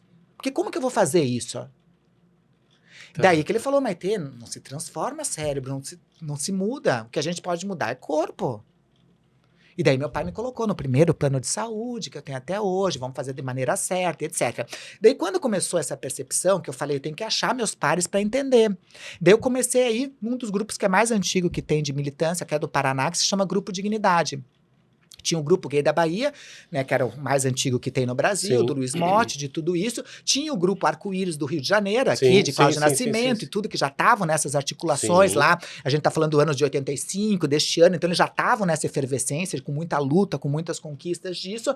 E tinha lá em Curitiba o Grupo Dignidade, que era liderado até hoje também com o Tony Reis. Tá. E com o marido dele, Sim, que é o sim, David Harrod, sim, né? sim, Que eles sim. também têm 3 filhos adotivos lindos, maravilhosos, assim, que são incríveis, que agora já estão enormes, que eu conheci pequenininhos, um beijo pra eles também. E daí, dentro disso, eu comecei a frequentar o grupo pra tentar conhecer outras pessoas, algumas que fossem trans como eu, dentro dessas 15 que eu acreditava que existia, e para aprender. E foi no grupo Dignidade que eu fui lá para aprender que eu reconheci, porque antes eu reclamava muito das coisas, porque eu falava, putz, por que eu sou assim, sabe? Me sentia muito vítima, porque eram muitas opressões em volta. E quando eu conheci outras realidades de pessoas LGBTs em geral que frequentavam o grupo Dignidade, eu comecei a ver o quanto era privilegiada. Sim. Porque eu vim de uma família que não me colocou para fora, mesmo não me entendendo, ficou do meu lado. Não te espancou. Não me espancou, não me colocou pra fora. Eu vim de um lugar que estudei a vida inteira em colégio particular, no melhor colégio, que é o melhor colégio até hoje, no Colégio Bom Jesus de Curitiba. Sim. Eu sou sócia de todos os clubes lá de Curitiba. Então eu falava, gente, eu venho de um lugar de privilégio que a grande maioria deste público que tá aqui não é. Então foi lá que eu reconheci privilégios e comecei a ver que através dos privilégios eu tinha que ser agente de mudança. Aí você- Porque eu era muito anos? privilegiada. Tava já com 19 anos quando eu comecei a participar dos Cedo. grupos. Já tinha ido, sim, comecei a militar super cedo. E se 1990, envolvendo ali. Sim, tudo. Porque daí eu comecei a ver os privilégios muito rápido. As entrevistas na época que eram dadas, na minha época, eu lembro, eram quando iam falar dessas questões, elas ficavam ou de costas ou com aquelas coisas. Borrado. E com a voz parecendo aquele De um pato. É Porque as mesmo. pessoas tinham medo de falar neste assunto. Claro. Medo das suas famílias, medo de perderem seus empregos. Então, quando eu tratava esse assunto, era tudo ou de costas ou com essa voz distorcida, com o rosto distorcido. E eu falava, gente, mas eu quero ser essa pessoa que fala sem medo disso. Isso não Incrível. pode ser mais vergonha. E comecei a ir, na época, no programa da Silvia Popovic, eu fui, né, beijo Silvia Popovic. Então eu comecei a ir nesses programas Como? que a pessoa falava. Comecei a mandar carta pra esses lugares, falando, não é assim, era carta escrita, porque não tinha internet, Você mandava queria carta. se- Eu vi os negócios, conheci a Nani Pipo, que já escrevia na época, lá antes da G Magazine, ela escrevia numa revistinha desse tamanho, eu pegava o e-mail dela e mandava carta, até que um dia me liga a Nani Pipo e me manda carta. E falava o que na carta? Falava, Quero- olha, eu li tua coluna, não sei o quê, eu Ah. penso assim, eu sou uma pessoa de Curitiba, que eu sou trans e contava a minha história. Olha, eu vi Você esse queria programa e não é, eu pertencer. quero falar sobre isso. E dá pra mim falar sem botar esse som? E daí quando ele, daí ela, assim, o Popovic me Óbvio. ligou e falou, você vai falar sem ter nada? Então eu comecei a dar cara a isso. E quando eu comecei a dar cara, daí eu crio o site Casa da Maitê em 1997. E quando eu crio esse site, que no começo era só pra contar a minha história, pras pessoas publicamente, eu começo a receber e-mail de gente, eu sou assim. E daí eu transformo um site que era só a minha história para ser um portal de diversidade. Onde que durante mais de 20 anos ficou lá tendo 40 colunistas, tirando gratuitamente dúvidas, por exemplo, de proctologista, pessoa tirando dúvidas de hormônio, etc. Começou a ser a primeira central, onde eu aprendia também com as dúvidas das pessoas, que eram minhas dúvidas também. Sim, sim. E com sim. profissionais que estavam um pouco mais ligados em cima disso. Que é Aham. quando começou o Mix Brasil, só que era muito voltado para a questão mais G. Ninguém falava da questão trans, que ainda era muito afastado. Sim, Era sim, muito sim, voltada sim. para artístico, etc. Não era tudo junto e misturado, como a gente está tentando fazer hoje. Então o meu acabou sendo uma central para pessoas trans, onde tinha a parte de classificados. Que as pessoas se conheceram. Amorosos? Sim, mas se conheciam. Tem pessoas que casaram e mandaram convite de casamento. Mas eu casei com um cara em antigamente era Portugal, assim. entende? Que você Homem, mandava um e-mail. moreno, Procura, tá, tal. Era assim. Isso Antes pelo- disso tinha as cartas, né? As Porque cartas. você mandava as cartas antes, porque tinha as revistas com os anúncios que você Uhum. mandava, esperava chegar. Mas os sites eram assim. Então eu comecei a criar essas pontes e as pessoas, Maitê, eu casei. Volte e meio, conto. Olha, Maitê, eu tô até hoje com uma pessoa que eu conheci no teu site. Esses dias eu fui dar uma Nossa. palestra numa empresa. Ai, gente, É horroroso, né? Fui dar uma palestra numa empresa, e daí tinha, no final, sempre veio as pessoas, algumas pessoas falar, tirar foto, dizer o que achou, etc. Chegou, tinha um que ficou no final, assim, um super bonitinho. Eu tava só com os diretores e um super, mas gatíssimo. E eu jurando que o cara tava interessado em mim. Que eu falei, gente do céu, será, né? Porque solteira, 52 anos, tô no Tinder, o pessoal só me adiciona no LinkedIn. Eu falava, gente, será que é comigo? Eu falei, você quer falar comigo? Ele falou, quero. Eu falei, então vem aqui. Ele falou, não, termina aí tudo. Eu falei, nossa, quer falar em particular? Gente, é hoje que deu certo, finalmente, vou desencalhar, etc. Ele veio, eu falei assim, nossa, não sei o que, e ele elogiando, parabéns, que não sei o que, tudo tal. E daí eu falei assim, nossa, mas eu quero dizer que você mudou minha vida. Eu falei, nossa, com uma palestra só, imagina. Ele falou, não, é que eu te conheço há muito tempo. Eu falei, muito tempo como? Falou, eu te conheço do site Casa da Maitê. Daí eu falei, mas de que época que você conhece? Não, bem do começo, também tinha uns contos eróticos, tinha não sei o quê, não sei o quê. Eu aprendi a me descobrir gay lá no teu site. Eu falei, mas você tinha que idade? Ele falou, não, eu já entrava quando tinha uns 12 anos. Eu falei, mas não podia entrar, tinha um anúncio dizendo que não podia entrar com menos de 18. Ele falou, eu dava ok, né? Claro, e né? entrava, tudo tal. Então, pra mim, é como se você fosse uma Xuxa, só que uma Xuxa que me descobria através, de não me tirar essas coisas de não sei o quê, ele todo emocionado, não sei o quê. E eu falava assim, meu Deus, ainda bem que você não falou na frente do cilindro. Então era como se fosse a pessoa que mostrou pra ele o universo de possibilidades. Então é muito comum você encontrar essas pessoas que tipo, olha, eu te conheci do Casa da Maitê e hoje eu sou uma pessoa menos encanada por conta de ter um pouquinho mais de acesso à informação, de ver que era possível, que não era pecaminoso, que não era sujo, que era só voltado pra questão da pegação, etc. Ali você tinha informações. Tinha a parte também e eu sempre fui dessa opinião, então eu tinha a parte, que nem eu te falei, com fotos, com contos eróticos, porque eu falava assim, a pessoa vai procurar isso. Atrai Depois por que ela isso, foi lá, informa que... depois que ela foi lá e tiver relaxada, que ela veio procurar o que encontrar, ela tipo, deixa eu ler esse artigo. Deixa eu ler isso É aqui. uma boa estratégia. Então eu usava o que elas iam buscar e ao mesmo tempo eu falava, depois que já teve o que ela queria, vai gastar energia em outra coisa. Então era um texto que ela lia. E daí cansava de ver gente falando assim, nossa, eu entrava pra isso e depois eu comecei a entrar só pra ler texto. Nem ia procurar mais isso. Eu falava, nossa, olha como você faz este lugar, né? Então, é linda, né? Uma história linda aqui que a gente então teve. você não buscou. Quando você percebeu, você já estava no meio. Trabalhando. Porque não falavam, então já fui falando de um programa, eu já fui em outro, daí eu já fui dizendo que era possível, daí eu já começava a juntar o que eu não sabia, eu já falava, não, mas eu vou te apresentar uma pessoa que conhece, fazendo network entre as pessoas que eu nem sabia. Eu já fazia e não sabia que isso era networking.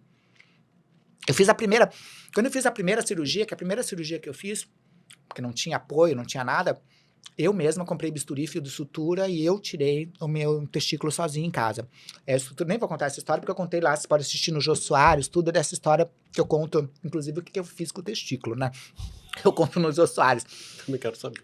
Mas começou a dar uma série de problemas, eu tive que fazer a minha cirurgia muito rapidamente, só tinha 2 médicos que faziam, fui fazer no segundo melhor, que era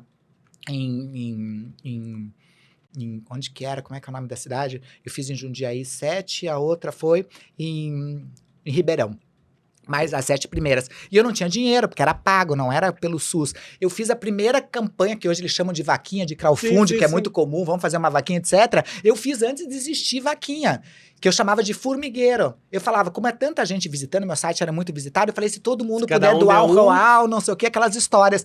Criei uma poupança na época, porque não tinha Pix, não tinha nada, criei uma poupança na época, eu demorei 1 ano para juntar 10 mil reais.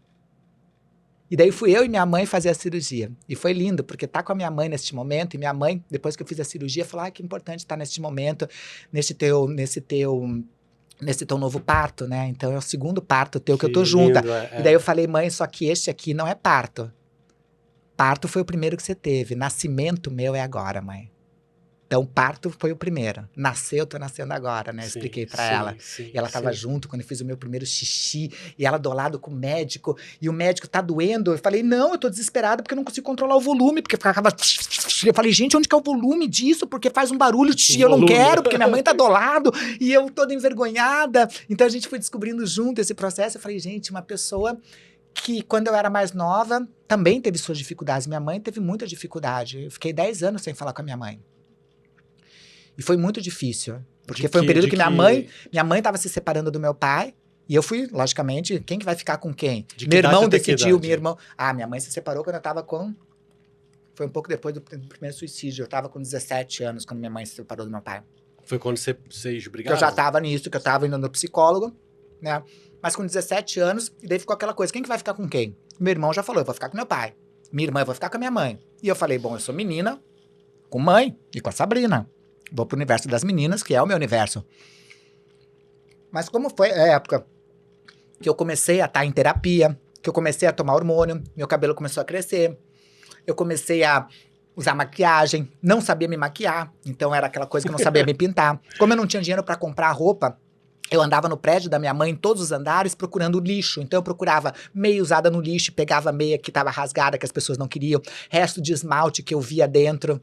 E começaram a ver eu pegando essas coisas, avisaram minha mãe ficava envergonhada, você tá juntando lixo? Eu falei, porque eu não tenho dinheiro para comprar. Porque eu precisava ter essas coisas do universo feminino. Então minha mãe começou a se sentir super mal, achando que eu tava evoluindo porque ela tinha se separado. Então ela se culpou de novo, tipo, é porque eu me separei do teu pai, é porque não sei o quê. Até que um dia minha mãe chegou pra mim, e a gente tava indo, minha irmã não tava em casa, e a gente ia comer fora, e daí eu já tava me ajeitando, passei minha maquiagem, aquela coisa branca pra burra, não sabia me maquiar. E daí eu falei, vamos indo, mãe, então. E ela falou assim, não, vai você na frente. Eu falei, não, espera a senhora pra gente ir junto. E daí ela falou, eu tenho vergonha de andar com você na rua, porque as pessoas olham. Naquela hora, pra mim, era como se tivesse passado uma faca no cordão umbilical. Eu falei, não precisa ter, a gente não vai mais sair junta. E aí a relação começou a ficar sustentável. Eu levei alguns namoradinhos, e ela, tipo, não me traga essas coisas aqui, criava não sei o quê, chamava meu pai. Então ficou um caos na vida, nesse tempo que eu morei com a minha mãe, até que eu decidi fugir. Eu vendi minhas roupas e falei, olha, eu vou fugir, eu não quero mais morar em Curitiba. Que meu pai me resgata quando eu tô na rodoviária, né, com tudo vendido, tinha ficado com uma calça, umas coisinhas só para viajar, ia para Salvador, para São Luís do Maranhão, que uma grande amiga minha que eu conheci na boate nessas épocas estava morando em Salvador, uma psicóloga, a Lu, e daí morando lá em São Luís do Maranhão, e daí eu fui para lá e falei, vou morar em São Luís do Maranhão, vou vender coco, vou fazer colarzinho na praia, eu vou sair daqui, já que eu só trago mal para minha mãe, etc, Claro, etc. claro. E meu pai me pega na rodoviária e fala assim, você vai fazer essa burrada? Você vai para um lugar onde eu não vou poder fazer nada por você, saber o que aconteceu com você. Eu falei, não dá mais para morar com a mãe, não sei o quê, fala da situação insustentável. E ele falou assim, então, eu tenho um escritório, meu pai era engenheiro civil, né, ele não tá mais vivo, ele tem um escritório de engenharia. Ele falou, e se eu fizer um canto lá no escritório para você morar e você morar sozinha? Eu falei, sem a mãe, sem ninguém, eu vou morar sozinha?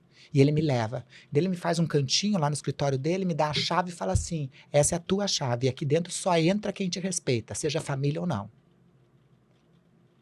E a partir disso, eu começo a minha vida sozinha. E eu fiquei 10 anos daí sem falar com a minha mãe. Né? Que é um dos sentimentos piores que eu tive. Porque é como se fosse órfã de uma pessoa viva. Sim.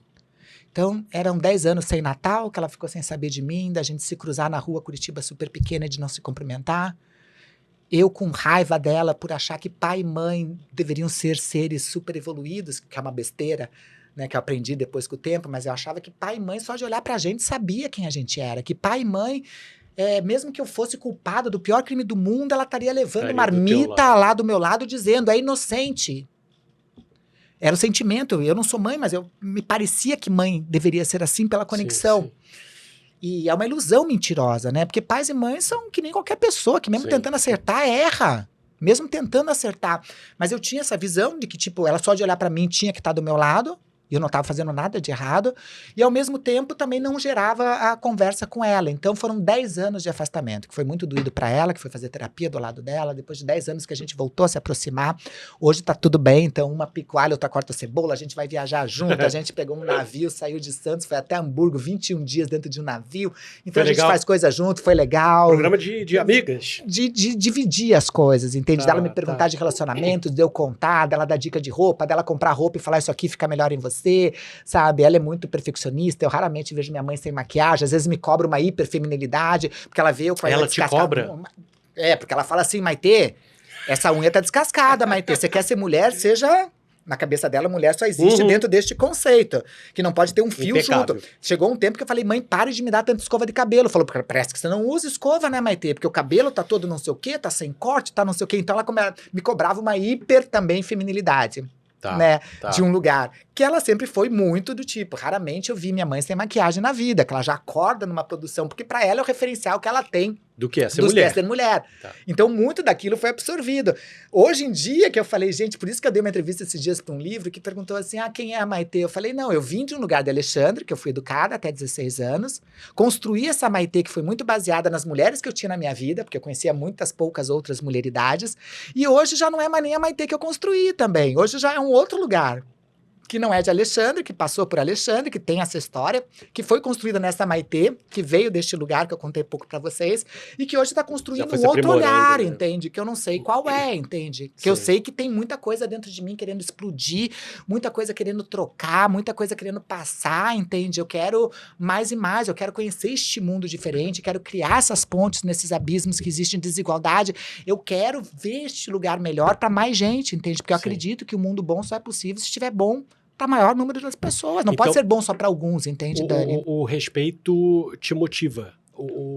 A diversidade, a busca pelo respeito, a busca pela Total. igualdade, pela Pela equidade. liberdade das pessoas serem quem for. Eu acho que é mais Te do que pela... motiva nessa militância de diversidade e inclusão. E transformei isso em trabalho na minha vida, Pois é, né? como é que você deu essa Começou com as voltinha palestras, com né? a empregabilidade, foi isso, né? Começou com palestras, então, começou eu dando palestras, entrevistas, etc, e vendo realidades. Então, eu fui para militância. Militância, durante a minha vida, como é até hoje, é um carro-chefe na minha vida. Eu sou madrinha da Casa Florescer, que é a maior casa de acolhida. Sou embaixadora da Mães da Resistência, que é um projeto de mães também, que acolhe através do amor e afeto. Então, quer dizer... Eu faço várias coisas em termos de projetos sociais, que é parte da minha vida, né? Sim. Que é parte da minha construção de ser humano, de ser melhor, estar em contato com pessoas e etc. A partir dessa militância, eu fui para o teatro, porque como eu não fui aceita, por exemplo, eu fiz direito durante 5 períodos, depois que eu fui fazer direito, era apaixonado por direito penal, fui nos 20 melhores escritórios de direito penal em Curitiba na época, nenhum me deu oportunidade de emprego. Na época, eu achei que o problema era comigo, eu entrei numa depressão grande, que eu falei, todo mundo conseguiu estágio, eu sou a única que não consegui estágio na minha faculdade. E não sabia por que eu não tinha conseguido estágio. Então, eu entro num grande período de depressão, vou fazer terapia, que sempre me acompanhou a vida inteira. Sim. Daí, eu entrei da terapia, fui pro quê? Pro empreendedorismo. Que eu começo a entrar no empreendedorismo. Meu pai abre, tipo assim, bom, já que não deu certo em faculdade, eu gostava muito de ler, ele abre um coffee shop e uma banca de revista para mim. Então eu fico um ano com uma banca de revista. Olha. Então eu comecei com uma banca de revista, comecei no empreendedorismo, do empreendedorismo eu abri a primeira clínica de depilação masculina, porque só tinha depilação masculina em São Paulo. Eu falei, putz, eu gosto de gente, eu vou fazer um curso no Senac. Fiz um curso no Senac e falei, em vez de vocês irem para São Paulo, vocês se depilam aqui, eu tinha muito amigo gay, de frequentar os lugares LGBTs, etc. Eles falaram, claro, daí eu não tenho que ir até São Paulo. Um começou a indicar o outro. Daí eu comecei a empregar pessoas trans dentro do meu negócio de empreendedorismo. Tá. Então por isso que eu participo da Rede da Mulher Empreendedora como embaixadora. Então começou do empreendedorismo. No empreendedorismo, eu comecei a conhecer várias e várias empresas diferentes. E daí a empresa falava, nossa, você fala tão bem deste assunto. Como é que você conhecia? Conhecia porque elas iam, por exemplo, eu participava desses seminários que tinham do SESC, do SENAC, do Sistema S. Um começava a ir pro outro e falou, nossa empresa fala de diversidade, eu não sabia o que era. Você não quer vir palestrar aqui sobre essas diferenças? Eu ia lá e palestrava, coisa que eu já fazia na militância, começava lá dentro. Daí eu criei, num evento desses de militância, cheguei em Curitiba, isso há muito tempo atrás, deve fazer uns 14, 15 anos atrás, Tá. num desses eventos, num desses grupos, me chamou e falou, Maitê, você conhece tanta gente famosa, etc. A gente não tem dinheiro, Maitê, mas a gente queria trazer essas pessoas para dar visibilidade, tudo tal, uma ONG lá que se chama Grupo Liberdade e Grupo Esperança, que são 2 ONGs, uma de prostitutas e um grupo uma de pessoas trans. Então a gente precisa trazer pessoas famosas. Você não consegue trazer? Fui eu convidar quem? Convidei a Nani People, que já era minha amiga, convidei a Nani People, convidei a Márcia Rocha, a Laerte Coutinho e convidei a Letícia Alans, que é de Curitiba também. Falei, olha, amigas, o negócio é o seguinte, é um projeto, são 2 ONGs incríveis, não tem verbo que a gente consegue pagar. É estadia, passagem, alimentação, mas não tem cachê, né, gente? Como só tem amiga louca, falaram, nossa, super, a gente vai. Vamos. Então a Nani fez a abertura, todo mundo não sei o que, a Laerte tinha acabado de sair na capa da revista Bravo, como crossdresser, não sei o que, tudo tal, que eu já conhecia lá da internet, de grupos que a gente participa de crossdresser, que era o BCC na época, etc. Sim. Daí a Laerte chegou e falou, lógico que eu topo ir, vieram todo mundo pra Curitiba, fizemos um evento, foi lindo, maravilhoso, Letícia no hotel. Lange, Letícia Lange, psicanalista, maravilhosa, que tem o corpo da roupa, que tem umas teses incríveis, uma das pessoas que eu mais aprendo também sobre diversidade, etc. Casada com a Lala também, é avô. E ela fala, eu não sou avó, eles têm vó, eu sou avô, Maitê, né? Então é isso, né? Dos netinhos, tudo que eu conheço, a família toda. Daí chamei elas. Depois a gente foi lá e se reuniu na casa da Letícia. Nós todas lá fazendo um petit comitê, um fundizinho na casa da Letícia, que é super famoso, o fundi lá em Curitiba. Daí a gente decide criar, nesse dia deste encontro, a gente decide criar a ABRAT, que é a Associação Brasileira de Transgêneros. Que trabalhar a questão de educação, porque como a gente estava aproveitando a mídia da Laerte, a mídia da Nani People, a gente funda essa ABRAT para entrar dentro das faculdades, para falar que existe pessoas trans que são diversas, de vários níveis de conhecimento, para estimular as pessoas bem para a parte da educação, né? Para educar a mídia, etc. Isso há 15 anos atrás. Começou a dar super certo, mas a Márcia Rocha, que é essa pessoa que você tem que entrevistar um dia, maravilhosa, que também é uma pessoa que abre minha mente, assim. Faz a ponte. Márcia Rocha, não, vou fazer ponte. Paulo fez, já passo aqui o link, a gente já vai passando de bastão em bastão para as pessoas. E a Márcia Rocha, sempre muito à frente, já morava em São Paulo, a Márcia Rocha chegou e falou, putz, a gente fala de estudo, e é importante estudo, mas e a empregabilidade? Ninguém falava de empregabilidade. E daí nós demos risada, né? Eu, a Márcia, a Letícia, a própria Laerte, demos risada, que falou assim, Márcia, não existe. Você é advogada e trabalha por conta. Além de você ter as tuas coisas de empreendedorismo. Eu fui em banca de revista, tenho um negócio de depilação, fui fazer outra coisa, porque não deu certo no estudo. A Laerte é porque é desenhista, outra coisa. Foi depois fazer transição tardia, já tem um nome, etc. Nem a gente que tem condição conseguiu emprego CLT, isso não existe, Márcia. Mas ela é muito visionária, e nada é por acaso, chegou em São Paulo, veio com essa ideia, foi bem o ano, isso 10 anos atrás. No ano de 2013. 10 anos atrás, por coincidência, a Márcia com essa ideia, não tirou mesmo a gente não acreditando nela, porque ela queria trabalhar a questão de empregabilidade, é fundado, lá em outubro do ano de 2013, é fundado o Fórum de Empresas LGBTs em São Paulo, com o Reinaldo Bugarelli e tudo tal. E convida a Márcia para ir participar desses eventos, que no começo devia ter 5, 6 empresas, era IBM, Carrefour, umas poucas empresas que estavam discutindo diversidade de pessoas trans, já falavam de empregabilidade LGBT, mas era só GGGGG, não falava do universo trans ainda. A Márcia começou a ir, durante 2 anos, todo dia, pagando dinheiro, viajando do bolso dela, militando, como faz até hoje, de pagar site, de não sei o que, tudo tal. E começaram as empresas, deixa eu ver o que essa pessoa tem para dizer. Então você tem, tá aqui a vaga, você tem pessoa trans, e ela cria, no começo, um grupo no Facebook para divulgar as vagas, e as pessoas trans começaram a se aproximar. Até que isso se transformou no site Transempregos, que existe até hoje. Depois de 3 anos, que daí eu comecei a acreditar, porque começou a dar certos matches, e eu falei, gente, o que eu achava que era lunática, eu falei, era visionária, não era lunática, né? Todo lunático quer um dia, é o visionário de amanhã. Então, por isso que, não chame as pessoas de lunática, tá? Elas são visionárias, porque tem gente que tá na frente dessa conexão. Começou a criar, até que começou a ficar muito grande, ela chegou pra mim e falou, Maitê, eu não tô dando conta mais sozinha. Eu preciso de uma pessoa aqui me ajudando em São Paulo, porque todas as empresas estavam em São Paulo. E eu falei, Márcia, eu não tenho como sair. Olha como o destino faz essas coisas. Porque aqui eu tenho uma vida, tenho não sei o quê, o meu negócio, não vou pra ir pra trabalhar com você, porque ou a gente é amiga, ou vai trabalhar junto, não dá as duas coisas, porque temos um gênio muito forte. Na mesma época, eu morava numa casa, que era o escritório de engenharia do meu pai, que depois ele foi aumentando, colocando mais um pedacinho pra transformar em casa, o que antes era só um refúgio pra mim. E daí eu falei, eu não vou sair daqui, Márcia, eu tenho minha casa, aqui eu moro super bem, aqui eu conheço todo mundo em Curitiba, nasci aqui, etc. Agora eu tenho um nome em Curitiba, etc. Falei isso. Meu pai e minha tia começam a separar as coisas, porque, é melhor separar, porque já estamos com uma certa idade. Quem que fica com a minha casa? Minha tia. E minha tia quer a casa para construir umas coisas lá dela, e eu não ia ter casa mais em Curitiba, uma casa que era a construção da minha vida. E daí eu falei, meu pai falou, olha, então você vai voltar a morar comigo. Eu falei, eu não vou voltar a morar com o senhor, pai. Eu já tenho minha independência, moro sozinha desde 18 anos de idade, pai. Isso não vai acontecer, não sei o quê. E também não quero mais morar em Curitiba. Então, se eu tenho que pagar aluguel, eu vou pagar aluguel em São Paulo. Aceito o convite da Márcia para vir para São Paulo para ficar 1 ano. Não voltei mais de São Paulo. Que a Márcia fala, nossa, Maitê, eu sou o fogo e você é a pólvora, né, Maitê? Porque a gente juntou as coisas, daí não parou de crescer, né? Tá com quase 2.600 empresas. E como é que, o que fazia? Como é que funcionava no começo? A gente ia atrás das empresas no começo, né? Então, no começo, a gente ia atrás. Vocês eu via essas ofereciam... empresas... eu ia no LinkedIn, né? Eu ia no LinkedIn e falava, a gente tem um banco de talentos, até hoje. Dentro da Transemprego, quase 40% tem graduação, mestrado ou doutorado. São pessoas muito capacitadas, cheias de soft skills e hard skills, que não conseguem emprego porque são trans. Tá. Então, a gente começou a trazer esses currículos de pessoas que a gente conhecia e dizer, tá aqui, Não é só para jovem aprendiz, estagiário e trainees. A gente tem pessoas para média e alta liderança. Se você tem a oportunidade, eu vou achar esse currículo. E começamos a ir atrás.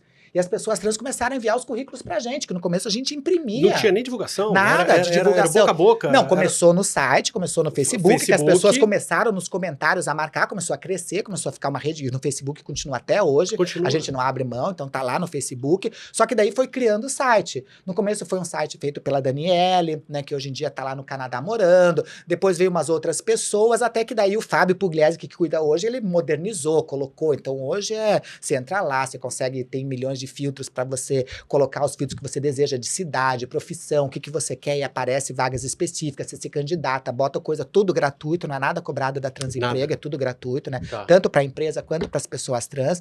A Márcia Rocha faz questão que não seja nada cobrado, então é um trabalho que a gente pretende acabar um dia, que não seja mais necessário, que seja só um caminho que a gente fez para ter essa sociedade melhor. Ainda não é possível, porque, que nem eu falei, a gente tem quase 40%, tem competências, graduações e não consegue emprego. Então, a gente ainda está longe dessa sociedade ideal. Ainda tem muita empresa que fala aqui vaga é para todo mundo. Mentira.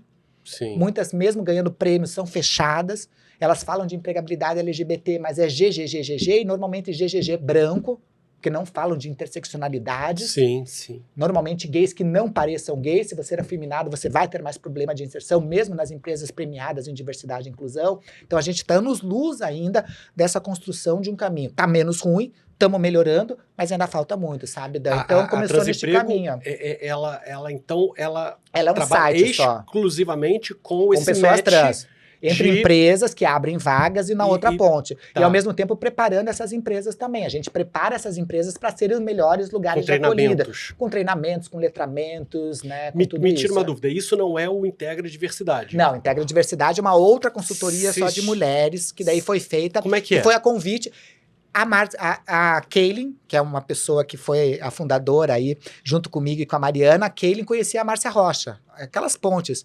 E daí ela convidou a Márcia Rocha para tipo, eu quero montar uma consultoria, você não quer participar? A Márcia com 500 coisas que a Márcia faz, porque ela é empresária, advogada, participa da OAB, tudo tal. Ela falou, não tenho tempo, mas tem a pessoa certa para você conhecer. E fala de mim. Ela vem falar de mim e eu falo, tá aí. Eu já trabalho com isso, gosto de dar palestra, gosto de palco, porque eu sou atriz também, etc.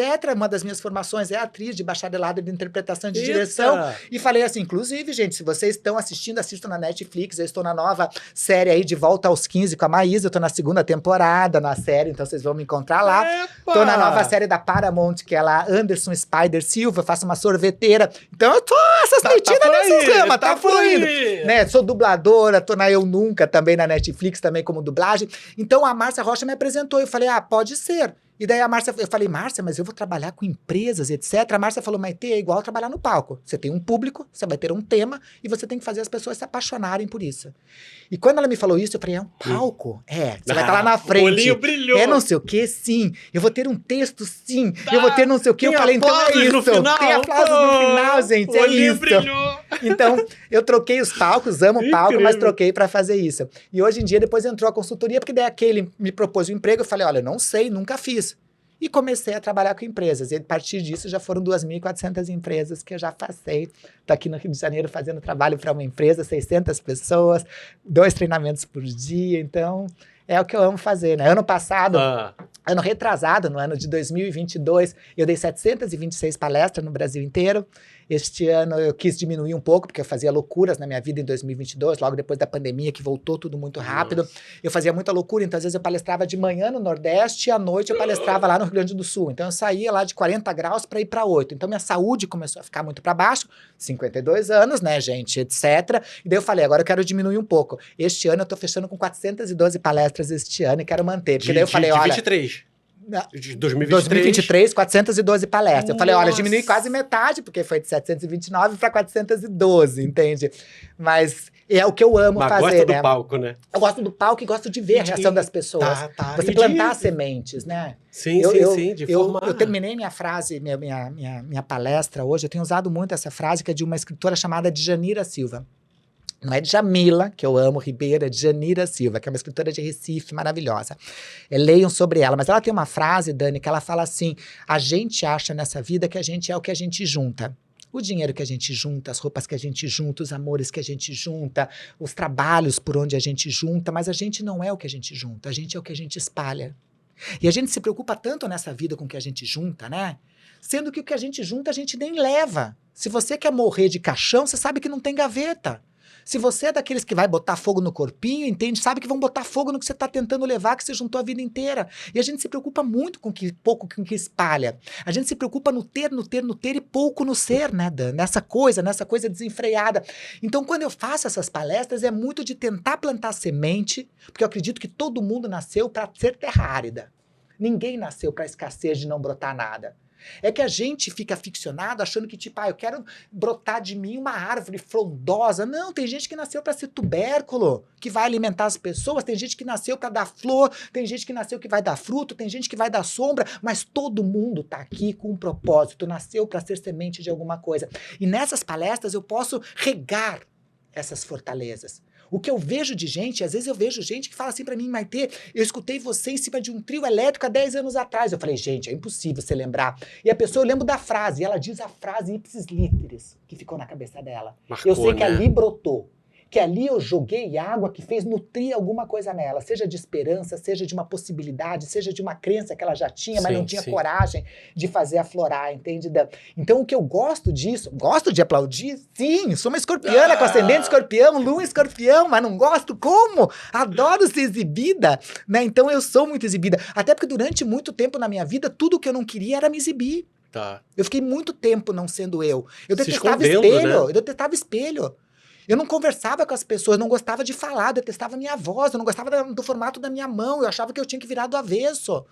Todas as minhas relações com meus familiares eram por escrito, eu mandava cartinha porque eu não sabia me expressar, até porque eu não sabia o que dizer. Então, quando eu pude, por isso que o teatro me salvou nesse sentido, porque quando eu pude falar, conhecer meu corpo e falar que, tipo, prazer, esta que sou eu, liberdade, é uma né? liberdade. Por isso que hoje eu pego isso e fico, nossa, eu não quero soltar mais, né? Sim, E quero que outras pessoas também vivam isso nas suas Sejam individualidades, respingadas por essa tua... sabe? Esse teu florescer, né? Dessa minha possibilidade de Sim, é sim, possível sim. É fácil? Não. Porque a gente vive numa sociedade castradora para todo mundo. Sim. É uma sociedade que castra. A gente não vive numa sociedade que nos diz, vai lá, você é bom nisso. Vai lá, você é boa nisso. É uma sociedade que faz o contrário para todo mundo. Diz, você é ruim, isso não é para você, isso não é direito teu. E aí, se você não tem uma família que daí faz o contraponto e diz, não escuta a sociedade, você é bom sim. Se você não tem, por exemplo, uma criança preta que chega em casa, por exemplo, por mais que a sociedade seja racista e entende que ela escute isso no colégio, escute no caminho de volta para casa, ela vai chegar em casa e vai ter um pai e uma mãe preta, ou uma avó preta que vai dizer, ser preto é lindo. Olha o teu espelho e tem orgulho. Vai mostrar uma ancestralidade. Coisa que uma criança trans raramente vai ter. Sim. Se ela escutou fora, ela vai escutar pior em casa se ela vier reclamando. Então, esses lugares da falta de acolhimento, de uma sociedade que, infelizmente, não nos ensina a ser melhores, que nos potencializa nos defeitos e não nas nossas qualidades, é o papel que eu faço ao contrário. Eu potencializo as pessoas nela no que ela tem de melhor. Eu estive com a Luísa Trajano, e ela me definiu muito bem o que é ser líder. E eu gosto bastante porque tem muito a ver com isso que a gente está conversando. A Luísa Trajano fala, líder é aquela pessoa que faz brotar no outro coisas que o outro não sabia nem que tinha dentro dele. É aquela pessoa que quando você diz, você vai conseguir, você fala, eu não sei. E ela te mostra, você tem essas ferramentas. E ela vai ensinar a usar essas ferramentas e vai conseguir isso. Eu acho que o meu papel é um pouco esse, mostrar que todo mundo pode ser quem nasceu para ser. Sim. Eu tenho um dos TEDs que eu fiz, um dos TEDx, já fiz 3, que se chama Dicas para parir o ser humano que a gente nasceu para ser. Porque todo mundo nasce. Agora, parir quem a gente nasceu para ser é diferente, porque é uma viagem de autodescoberta, para ir para além das regras e condicionamentos que colocaram na gente, para ir além das expectativas dos nossos pais e dos nossos familiares, para ir para além dos enquadramentos que você tentou fazer para estar se ajustando nos espaços que te eram permitidos existir. Sim. Parir o ser humano não é fácil. Porque fazer essa viagem interna requer esforço. É por isso que o parto da mãe dói. A mãe chora, o filho grita. Parir ser humano, parir quem a gente é. Até porque quando a gente vai parir, a gente acha que vai parir um alecrim dourado de perfeições. E não. Todo mundo tem qualidades e defeitos, todo mundo tem ego dentro de si, todo mundo tem inveja. A gente tem que trabalhar com esses sentimentos dentro da gente. Sim. É um processo de maturidade, mas é o único processo. Não existe um caminho para ser feliz. Existem vários caminhos, atalhos. Só que se você começa essa busca de caminho não sendo quem você é, até caminhos certos da felicidade vão dar errado, se você não é quem você é.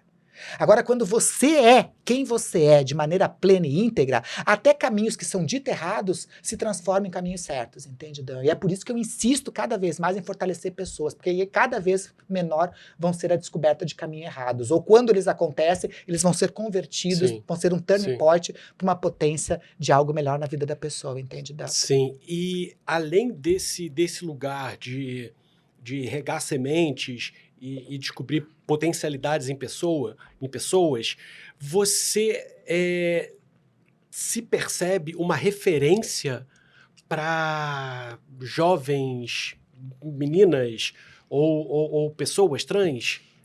Muita gente fala isso, mas eu falo, às vezes eu sou mais anti-exemplo, né? Porque eu faço muita besteiragem, né, Dan? E gosto de fazer besteiragem. Besteiragem que eu digo, eu sou aquela pessoa... É porque a tua existência autoriza, né? Autoriza a pessoa... É que eu acho que eu tô em lugares... de esperança, né? É que eu tô em lugares que às vezes as pessoas, tipo, nossa, você trabalhou com 2.400 empresas. Eu trabalhei com todas as multinacionais já possíveis e imaginárias que existem nesse mundo. Eu converso com um monte de CEOs. Eu vou, que nem eu falei, teve o ano de 2022 que eu dei 726 palestras. Então eu conheci do Epoch ao Chuí palestrando, conhecendo gente, né? Então tudo parece um glamour muito lindo. Ah, tá na Netflix, tá gravando... Parece esse glamour, entende? Mas é muitas outras coisas que eu faço por fora. Tanto que às vezes a pessoa fala assim, nossa, Maitê fez isso? Ah, Maitê tem Tinder. Esses dias a pessoa ficou decepcionada porque eu falei que tinha Tinder. Porque ela tipo, nossa, você não pode ter Tinder, você não precisa ter. E eu falava, gente, né? E a pessoa, inclusive, fala que sou eu no Tinder, porque a pessoa, inclusive, me mandou um e-mail falando, olha, eu denunciei esse perfil lá, porque estão usando perfis com foto tua. E era meu, eu fiquei até com vergonha de dizer, porque a pessoa tá me defendendo tanto em termos de moral, de bom costume, e falou, imagina, e ainda botaram foto tua de biquíni. E eu pensando, gente, mas eu tô desesperada, 52 anos em São Paulo, você quer que eu fique de tailleur, gente? Eu tô mostrando as aptidões que ainda tem neste corpo, porque lá eles não vão ler o perfil, é sim ou não vendo foto. Então eu tô desesperada. Mas ele me defendeu tanto na minha moral, achando que era imoral, terem copiado um perfil que eu não disse. Eu entrei lá e tava bloqueado o perfil. Então eu tive que criar um perfil com outro nome, entende? E agora todo lugar que eu vou eu falo, não me denunciem, tá, gente? Eu não tô só no LinkedIn, tô também no Tinder, tô em outras plataformas também, porque eu preciso dessa conexão. Então, acho que às vezes a expectativa das pessoas, primeiro sobre a minha pessoa, é muito perigosa, porque não sou eu, é uma expectativa de algo, enfim, e é algo muito enaltecido, que eu não gosto deste altar, de ser a nova seita da Maitezinhas e etc. Não quero isso, né? Não quero isso. Acho que cada pessoa tem que construir sua história, seu caminho. Acho que ver como uma possibilidade, sim, mas não nessa idolatria de tipo, quero ser você. Não, porque eu não recomendo, tem um monte de perrengues, né, de ter algumas coisas. E eu sou muito considerada porra louca, eu faço muito o que me dá na veneta. Eu não tô afim, eu não faço. Sim. Pode ser pagando o dinheiro que for, entende? Sim. Eu acabei de fazer, nesse último ano eu tô fazendo várias viagens, nunca viajei sozinha. Graças ao meu amigo Fábio, ao meu amigo Rodrigo Santini, eu comecei a criar a coragem de viajar sozinho. Então, ano passado, eu fiz 5 viagens de 1 mês sozinho. Então, eu passei 1 mês em Medellín, passei 1 mês em Buenos Aires, 1 mês em Barcelona e passei 46 dias no México, na cidade do México. E daí eu falei, gente, eu preciso experimentar coisas novas na nossa vida. Então, eu fiz tudo. No México, por exemplo, eu contratei pela primeira vez um gigolô. Nunca tinha saído com garoto de programa. Eu falei, eu preciso, uma mulher de 52 anos, viver essa experiência de como é. Gostei. Com 1 eu saí 3 vezes repetindo. Gente, e é louco, mas daí eu falo isso pra algumas pessoas, tipo, nossa, mas que decadência, que não sei o quê. Eu falo, gente, mas é a minha vida. Também saltei de paraquedas, que eu morria de medo. E falei, eu quero transformar medos em não medos. Eu não quero mais ter esses lugares de medo. Sim. Quem sabe até transformar medo em desejo na minha vida. Claro, então eu fui saltar de paraquedas, agora já tô viciada, já quero saltar de novo, entende? Então são esses lugares. Muito. Nossa. Morri lá em cima, depois de morrer eu renasci, porque só quem já saltou de paraquedas sabe que você morre primeiro, e você fala, isso aqui foi feito pra não dar bom, quando abre aquela porta, quando cai, e depois você se sente parte deste mundo, que você se sente uma areinha naquele mundo, mas ao mesmo tempo você fala, só existe esse mundo porque eu tô aqui neste momento. Sim. E é isso, você se sente parte também. Muito sabe? Bom. Primeiro é uma solidão, uma finitude, depois ao mesmo tempo uma grande... Né? É um nascimento, é um fazer parte, é um estar dentro, sabe? Pertencimento. Isso. Muito cuidado com esse momento! Está chegando! Chuva de haters, de ódios! É um Prosa Choque de realidade!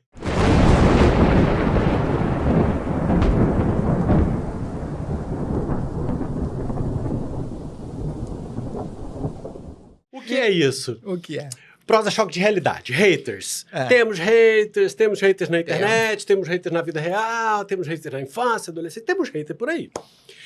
O prosa choque de realidade, vou pedir para você olhar para a sua câmera, sua lente da verdade. E é uma maneira de desabafar, e poder botar para fora, Tá. e uma maneira também de educar como se responde esse tipo de frase, Sentimentos que dizem. de coisas ruins que dizem, né? Pessoas escutam isso, Vou até adoçar. adoça com jujubetes. Mas se quiser salgar, também tem Tá, vou decidir então. Tá bom, vamos ver o que eu vou fazer. Dependendo da pergunta. Eu vou tentar adoçar. Eu tô tentando ficar doce. Dependendo da pergunta aqui. Então, eu vou te falar uma frase de hater e você responde como se responde isso. Essa primeira frase, ela é muito sensacional e eu espero que você entenda isso aqui. Porque é uma grande referência para você. Um piscadinho para você. O hater disse: você não vai ser chamada para vaga. Vai fazer show, seus olhos são lindos. Você conhece isso? Quem já escutou isso? Sim. Quem foi que escutou isso? Mas Quem foi que escutou isso? Porque eu... Não, gente, olha só. Palmas para mim, que eu sou muito criativo. Porque isso foi a Ariadne, né? Ah, foi ela que Foi falou a Ariadne isso, que olha, veio aqui e falou do que show. ela tinha passado no concurso público e ela foi lá falar porque a mulher falou: você não vai ser chamada, vai fazer show, seus olhos são lindos. E eu falaria, nossa, que bom que você enxerga bem. Porque realmente meus olhos são lindos de verdade, entende? Mas que pena que enxergar não é ver. Então você não tá vendo de verdade o meu potencial para além do que teus olhos estão enxergando. Eu espero de verdade que um dia, além de ver, você consiga enxergar. Um beijo. Balinha de jujuba, mas eu responderia Balinha assim. de jujuba. Gostei. Responderia Pode assim. ser Com essa fluidez assim, eu falaria que bom que você vê. Gostei até do fechamento Balinha de Jujuba, que isso pode ser um quadro, Balinha de Jujuba. Patrocinador, bota a sua jujuba aqui que a gente faz o quadro. Não, bota patrocinador. mais do que jujuba, né? Por favor. Jujuba é pra gente só fazer, mas bota um pouquinho mais do que jujuba, pra gente não defender só. Já fez o teu, como é que a pessoa tem que fazer? Valeu demais! Valeu demais, contamos com isso. É troféu joinha, valeu demais. E é um joinha mesmo Então, no YouTube. pronto. Você procura ali É o joinha, isso. valeu demais. Vamos lá. O hater disse: o único emprego possível para mulheres trans é a prostituição. Eu ensinaria a pessoa. Então, para este hater, eu falaria, infelizmente, é verdade, né?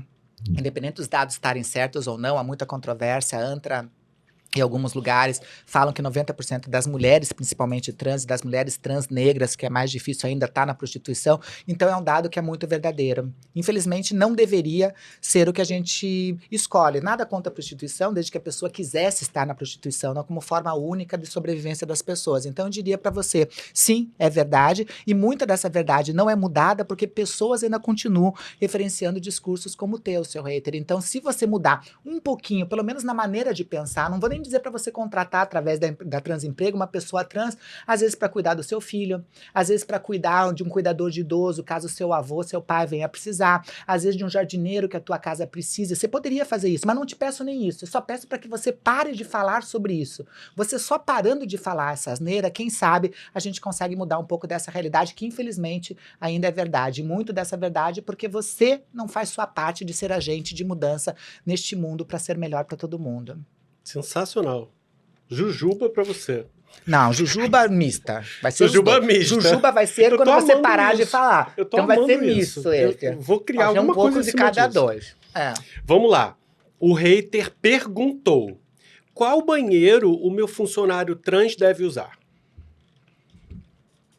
Eu acho que não é nem hater você, viu, hater? Eu acho que você é uma pessoa... Vamos torcer para que você seja Desinformada. uma pessoa querendo aprender. Tá. Uma pessoa querendo aprender. Então eu diria para você... O banheiro que a pessoa se identifica. Banheiro deve ser banheiro. Por exemplo, na tua casa não tem banheiro do papai e da mamãe. Tem? Não. As pessoas vão no banheiro. Se a tua casa, por sorte, tem 2 banheiros, você vai no banheiro que tá vazio. A gente tem que acabar com a mitologia do banheiro, entende? Eu entendo as mulheres que muitas vezes têm problema de assédio, são assediadas, mas o banheiro que as mulheres são assediadas, em mais de 80% dos casos, é o banheiro das casas, que a gente não se preocupa. Porque essas crianças e mulheres são abusadas por pais, por parentes próximos ou por amigos que frequentam essa casa. E esse banheiro a gente não se preocupa. A gente finge que está preocupada com as nossas mulheres cuidando dos banheiros das empresas. Se a gente pesquisar na internet, Faça esse exercício, pegue lá o Google, é Google, Google, é um site incrível. É ótimo, Você ele dá digita, aparece estatística. filme, estatística, aparece É uma imagem. mágica. É mágica, é inteligência artificial, é Matrix quase. Você pega esse site Google, você entra no Google e pergunta quantas mulheres já foram vítimas de violência por pessoas trans dentro da empresa. Procura da maneira que você quiser. Você não vai encontrar. Porque não existe. Quando elas são violentadas, essas mulheres, nos banheiros de empresa, é dentro da sala do CEO. Aí você vai encontrar a denúncia. A gente não pode criminalizar quase 2% de uma população por um medo que, na verdade, não é. Entende? Se acontecer algum dia, não estou dizendo que não possa acontecer, de uma pessoa trans entrar num banheiro e fizer esse tipo de assédio dentro, seja com mulher, com criança, com quem tem lá dentro, a gente pune aquele caso. Agora, por um caso ficcional que não existe, nunca aconteceu, você não permitir que 2% da população tenha acesso à sua dignidade e direito, entende? É que é extremamente cruel. Entende? Então a gente tem que se preocupar onde está a violência de fato. Eu entendo da violência de fato, até porque homem, por exemplo, não precisa se vestir de mulher para entrar num banheiro de mulher para estuprar. Ele faz isso no metrô, ele faz isso no caminho de volta para tua casa com câmera gravando, porque homem não tem. Inclusive esses homens que estão defendendo suas filhas são os homens que estupram e violentam muitas vezes. Sim. Então este homem que finge que está preocupado com esta mulher e suas filhas dentro do banheiro é o algoz que causa esse tipo de situação, entende? E por isso que cria este terror, entende? Até porque ele não quer competição, ele quer ser o único predador, mau caráter e criminoso que existe, entende? Ele não quer outro competindo neste ramo. Ele gosta da exclusividade de ser esse agente destruidor. O hater disse. Eu acho errado cotas para pessoas trans. Todo mundo deveria entrar por mérito. Mas é que cota já existe, meu amor. Já existe cota no mundo. A cota é para homem, branco, hétero, cisgênero e sem deficiência. A cota já está posta. Tem pessoas, só por serem homens, brancos, héteros, sem deficiência, que entram em empresas sem ter competência nenhuma, nem de soft skill, nem de hard skill. Quer cota maior que essa? Cota já existe. O que a gente quer é ampliar para que mais pessoas tenham cotas. Porque cota única já existe, é a que a gente tem. A gente quer que outros grupos também façam parte, que não sejam só esse. Sim. O dia que outras pessoas puderem vir, e vão vir não por conta de cota, até porque cota só existe e essas pessoas passam também por avaliações. Não entra porque é preta.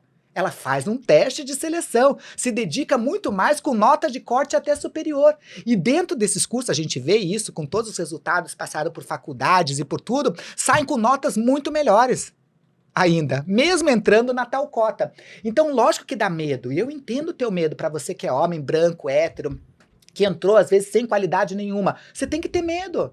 Porque às vezes se você tá no cargo só por causa disso, essas pessoas estão chegando com sangue nos olhos, entende? Então quando a gente fala de cota, que nem é cota, é ação afirmativa para que grupos que são colocados de fora, porque meritocracia no Brasil, no mundo, mas no Brasil é fake news. A maior fake news criada.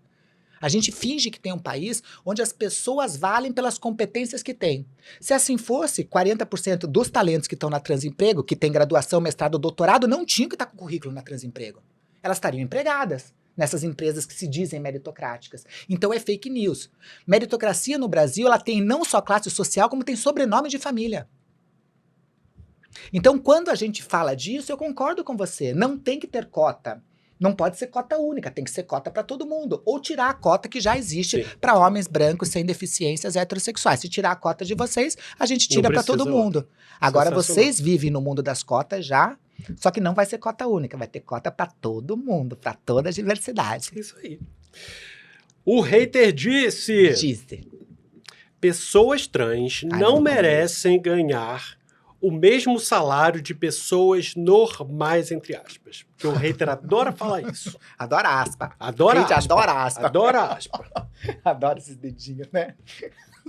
Eu já transformo esses dedinhos das aspas nas asinhas de borboleta, de transformar as pessoas dos seus, muito poética, dos seus casulos, né? Para essas coisas inventadoras. Mas assim...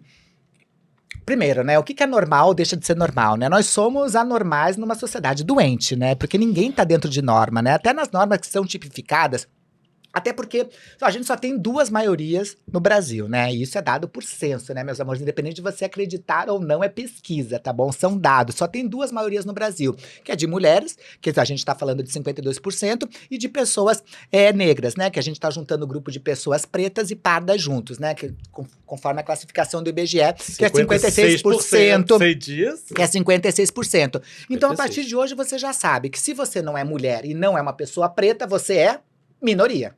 Olha, que susto! Ah, mas eu não sou maioria? Não, você está em lugar de poder e na maioria vocês dominam os lugares de poder. E por isso que vocês acham que são uma maioria. O Brasil, na sua maioria, é formado por grandes minorias, grupos minorizados e minorias variadas que são colocadas São à os margem. minorizados. Mas em termos quantitativos, são os que constituem a maioria do nosso país. Então, o primeiro lugar que eu digo é, ninguém é normal. Se a sociedade é doente, nós somos uma sociedade doente que criou regras doentes para nos afastarem de humanidades que a gente deveria ter, entende? Nós já não somos pessoas normais, nós somos pessoas que temos que estar. É por isso que a empresa fala de segurança psicológica, de preparar ambientes psicológicos, porque se você não faz terapia, tem que fazer, porque é uma sociedade do caos que a gente tem, não é uma sociedade do cais. Sociedade do cais é a sociedade do Porto Seguro, onde as pessoas conseguem ter um pouco de paz, é a sociedade do caos que a gente vive. Sim. Então sim, a gente já vive nesse lugar onde normal não existe, onde todos somos doentes, onde não existe natural, nós somos seres plásticos. Ninguém é natural. Sim. Todo mundo pinta a unha, corta o cabelo, faz depilação, fazem cirurgias, coloca amálgama no dente ou resina para deixar os dentes bonitos. Você pode ser tudo na vida. Agora não fala que você é natural. Então normal e natural somos 2 coisas que a nossa geração não é faz tempo para começar esse tipo de situação. E a pergunta primeiro, antes do normal, que eu fiquei com o normal era o quê anteriormente? Pessoas trans não merecem ganhar não o mesmo merecem. salário de Eu pessoas também acho que não normais. merece ganhar mais. Mas, Porque já sofreram muito, sim, né? Já estão nessa dívida histórica. Então, para mim, tinha que ter uma reparação histórica. Então, para mim, realmente não merecem ganhar a mesma coisa. Nisso, eu acho que ele tá sendo meio hater de não entender e colocar as borboletinhas voando, mas, ao mesmo tempo, Adorei. eu acho que ele tá sendo gentil trazendo essa ideia que não deveria ganhar. Eu acho Tá. que pessoas negras deveriam ganhar mais, pessoas com deficiência que já sofreram muito e continuam sofrendo por conta da desigualdade, mesmo com lei. A gente tem 24% das pessoas que tem alguma deficiência. Várias não sabem nem que tem deficiência. Mesmo com uma lei há mais de 30 anos que obriga empresas acima de um certo número a ter colaboradores com deficiência, até hoje a gente tem 1% de empregabilidade formal dessas pessoas. Né? Então, lógico que elas tinham que ter um reparo, elas têm que ganhar mais. Pessoas que são migrantes têm que ganhar mais, pessoas com mais de 60 anos têm que ganhar mais. Então, eu concordo com esse hater nesse pedaço que tem que ganhar diferente. E esse Sim. diferente é a mais, entende? Por conta de Ouviu, né, reparação hater? histórica. ouviram, né, hater? Vou dar balinha pra você. Ó. Eu tô viciada. Gostei desse negócio. Fechamos, então, o Prosa Choque de Realidade. Não, fechamos não. Aqui o a gente não Prosa Choque fecha de nada. Realidade. Aqui a Mas gente deixamos- arregaça, a gente deixa aberto tudo. A gente provoca pra deixar aberto. Aqui Era a gente muito faz, boa, né? a gente faz frestinha, não. A gente faz rombo. É isso. É isso. Como é que a empresa pode... O que a empresa pode fazer para tornar o ambiente de trabalho mais inclusivo para pessoas trans? Quais são as dicas, assim? O que você orienta? O que você costuma Eu acho que a orientar? primeira coisa nas empresas, tem 3 problemas nas empresas que normalmente é igual em todas as empresas. O primeiro deles é que eles ainda estão muito desatualizados com relação ao sistema mesmo de preparação. Então, a questão do respeito ao nome social, muitas empresas têm dificuldade, porque é eu o vou ter que mudar básico, todo né? o meu sistema, porque isso vai ser complicado. Só tem um lugar dentro das empresas que você não consegue fazer alteração cadastral, que é no e-social. Porque o e-social está vinculado ao CPF da pessoa. Então, só quando a pessoa muda o nome no CPF é que você consegue mudar o e-social. Por conta das questões de aposentadoria, por conta dessas relações que são diferentes entre homens e mulheres, o tempo de aposentadoria, que um é 5 anos a mais, outro 5 anos a menos. Só por causa do e-social. O resto das coisas, tudo pode ser mudado. E quando você não respeita o nome social de uma pessoa trans, você está causando transfobia. Que é justamente esse medo, essa aversão de pessoas trans. E transfobia, a gente já sabe que foi equiparada ao crime não só de racismo, mas também de injúria racial há pouco mais de um ano. Então, você já está cometendo crime. Então, o primeiro problema é este. O teu sistema está pronto Respeitar. para respeitar no e-mail corporativo, nas comunicações do dia a dia, etc. Está pronto. Pronto, é a primeira coisa. A segunda questão é o banheiro, que sempre é este problema que a gente já falou um pouquinho na questão do banheiro, que é um problema. E a terceira coisa é a questão dos benefícios, porque os benefícios não são pensados para grupos minorizados, não só de pessoas trans, mas é um problema para pessoas trans, por exemplo. Eu estou numa empresa trabalhando É uma empresa bem conceituada em termos de diversidade, premiada em termos de diversidade e inclusão, mas é uma empresa, imagina, né? A maioria das empresas, 85% das empresas, licença paternidade é de 5 dias, que é obrigatório por CLT. 85% das empresas no Brasil é o tratamento de 5 dias, né? Nessas empresas mais modernas, e essa é uma que é inclusive parceira da Transemprego, tudo tal, e está tentando melhorar, licença paternidade é 30 dias, licença maternidade é de 180 dias, que é uma empresa já super diferente da maioria das empresas. Mas eles não falam do que empresas mais inteligentes estão falando, que é licença parentalidade, entendendo que vai além de mãe e pai. Vai um conceito de parentalidade dentro disso. Nessa empresa ainda não falam isso. E olha o problema que pode dar quando a gente não deixa os nossos benefícios abertos para todo mundo. Eles já fazem empregabilidade de pessoas trans, eles são super premiados na temática, tanto que a gente já colocou várias pessoas trans. 2 pessoas trans se conheceram lá dentro, começaram a fazer plano de carreira, se apaixonaram e agora estão entrando já em nível gerencial de média gestão dentro dessa empresa. E decidiram que agora que estão 3 anos, que já estão numa estabilidade, etc., decidiram que vão ter um filho. Ele, homem trans, que já fez a mastectomia, que vai gerar este filho. Como ele fez a mastectomia, a retirada dos seios, quem vai amamentar é ela, mulher trans. Nessa empresa, 30 dias para licença paternidade, como eu disse, 180 dias para licença maternidade. Quem que vai ficar com a licença maternidade e paternidade? Quem gerou a criança ou quem vai amamentar a criança? É um problema de compliance nessa empresa, de jurídico, porque eles não discutem parentalidade ainda. E isso eu estou falando só de um benefício. Eu posso falar de plano de saúde, porque plano de saúde também não está aberto a essa diversidade. Porque os planos de saúde ficam achando, não dá para botar pessoas trans, porque senão vão burlar o sistema. Porque senão pode ter alguém usando o sistema para fazer exames do outro sexo. Eu falei, gente, mas que homem vai querer fazer um Papa Nicolau? Homem não vai fazer nem exame de próstata que precisa fazer, vai querer fazer um Papa Nicolau, ficar com a perna aberta e colocar um espéculo lá dentro, não vai. Mas eles ainda vêm com esta mentirinha de burlar o sistema, então eles ficam fazendo gambiarras. Então, por exemplo, tem empresas de plano de saúde que servem para outras empresas, por exemplo, que eles criaram 2 carteirinhas. Uma carteirinha para a pessoa usar quando vai usar exames ditos do sexo masculino, como se houvesse isso, exames ditos do sexo feminino. Porque senão este homem trans, por exemplo, não pode acessar ginecologia que ele precisa, obstetrícia, se ele precisar por causa de um filho, entende? Porque é tido como exemplo só de mulher. Então, ter 2 carteirinhas. Então, olha as gambiarras que a gente está vivendo por conta da gente não ter benefícios que pensem nesse lugar total, entende? Mas a gente tem empresas muito à frente, por exemplo, a mais à frente que tem é a Salesforce. A Salesforce é incrível para pessoas trans, porque eles criaram até um auxílio para troca de roupa. Porque ele sabe que às vezes a pessoa faz a transição tardia, como aconteceu, de amigos e amigas nossas, etc. Você sai de uma casa ou é expulso de uma casa, você não tem dinheiro para fazer a troca de roupa. Na Salesforce você tem um auxílio de tantos dólares, etc, para você fazer a troca, para usar a roupa daquilo lá. Então tem empresas também que estão pensando em benefícios específicos para essa população. Não só como forma de atração, mas como forma de retenção. A pessoa trans vai, mesmo que ela receba uma proposta melhor como profissional de outra empresa, ela vai dizer, pô, mas eu não vou ter tudo isso de benefício. Porque aqui tem benefício para mim, que é muito especial, entende? Então é uma forma de você reter as pessoas lá dentro, fidelizar, reter e transformar verdadeiramente aquilo num time, numa equipe, entende? Então, eu acho que esses são os 3 piores problemas para uma pessoa trans, entende? Porque o resto é clima, né? O resto no lugar da empresa. Da empresa. E o que você daria de conselho para pessoas trans que estão buscando emprego? Puxa, porque para pessoa trans, eu ainda tô, mesmo para as pessoas trans com qualificação, eu ainda tô fazendo elas acreditarem que elas são boas de verdade. Porque chega a pessoa, às vezes, com duas graduações, não acreditando no potencial, porque teve tanta negativa durante a vida inteira, de passar em tanto processo seletivo, de saber que era melhor no processo, de dizer eu vou te ligar e não chamam, eu vou te mandar o e-mail e não chega. E não é por falta de competência, porque ela tinha várias habilidades, tanto acadêmicas quanto habilidades de soft skills, entende? É por ser pessoa trans que ela começou a não acreditar no potencial dela. Ela tem um currículo lindo, eu falo, gente, e ela fala, não, mas é que não sou. Ela não acredita. Então, meu primeiro papel com uma pessoa trans é dizer, sim, você é boa. E não é boa pouco, você é boa demais. Essa empresa que é ruim não te merece. Então, fazer esse resgate de autoestima, porque a autoestima está muito colocada lá embaixo. Claro. Porque é muito tempo, já teve a largada de família. Pô, mas eu estudo e mesmo assim não consigo entrar, sabe? Não sou valorizada dentro da empresa. Tem pessoas que entraram há muito menos tempo, estão fazendo plano de carreira, eu não saí deste lugar ainda. Acabou de sair uma pesquisa da Talento Incluir, né? Que trabalha Beijo para minha amiga Kátia, para todo mundo que trabalha na Calento Incluir, que eles cuidam, é uma consultoria que faz consultoria para pessoas com deficiência dentro das empresas, de fazer um pouco o que a Transemprego faz, paga tudo tal dentro das empresas. Fizeram uma pesquisa mostrando que mais de 60% das pessoas que entram dentro das empresas não ficam mais de 10 anos dentro das empresas e não fazem plano de carreira dessas pessoas com deficiência. Ela entra no mesmo lugar e fica 10 anos no mesmo lugar.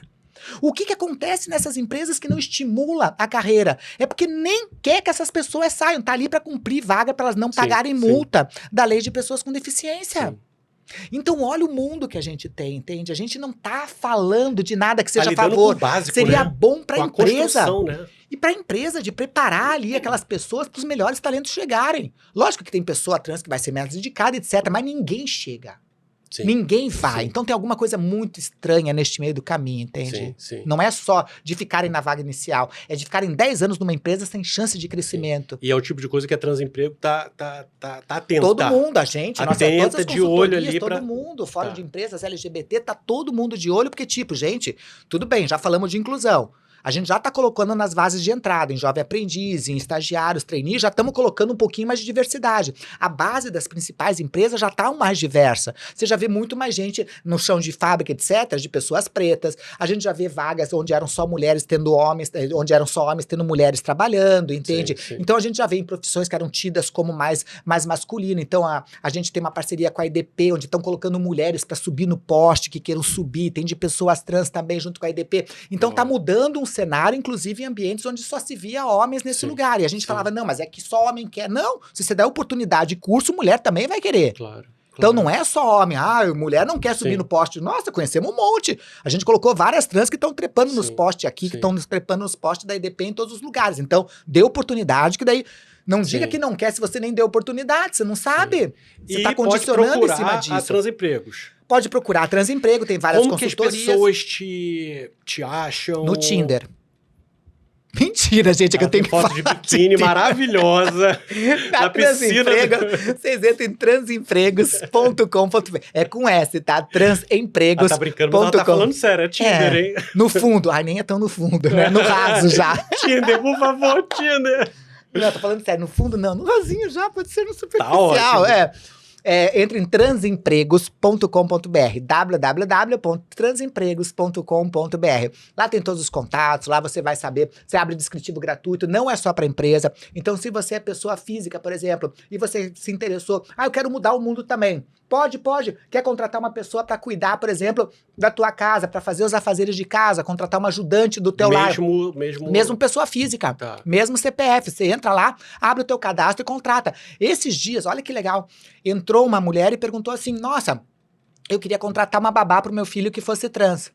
E eu achei até que era LGBT. Ela não me falou nada, mas eu falei, deve ser um casal LGBT, etc, etc. Depois que ela contratou um homem trans pra ser babá do filho, que tava no primeiro ano de psicologia. E eu falei, gente... E daí eu comecei a conversar com ela, perguntei, mas tá tudo bem, não sei o quê. Falou, não, maravilhoso, ele é incrível, que não sei o quê, não sei o quê. Eu falei assim, mas desculpa perguntar... Eu sei que é xereta, se você não quiser responder, não responde. Mas vocês é um casal de lésbicas, é isso? Falou, não, eu e meu marido decidimos, não sei o quê, porque os dois foram adotados. Então eles vieram já de um lugar de rejeição e eles falaram, a gente quer que a nossa filha tenha contato com diversidade desde cedo. Incrível. Então elas decidiram contratar um babá, que daí...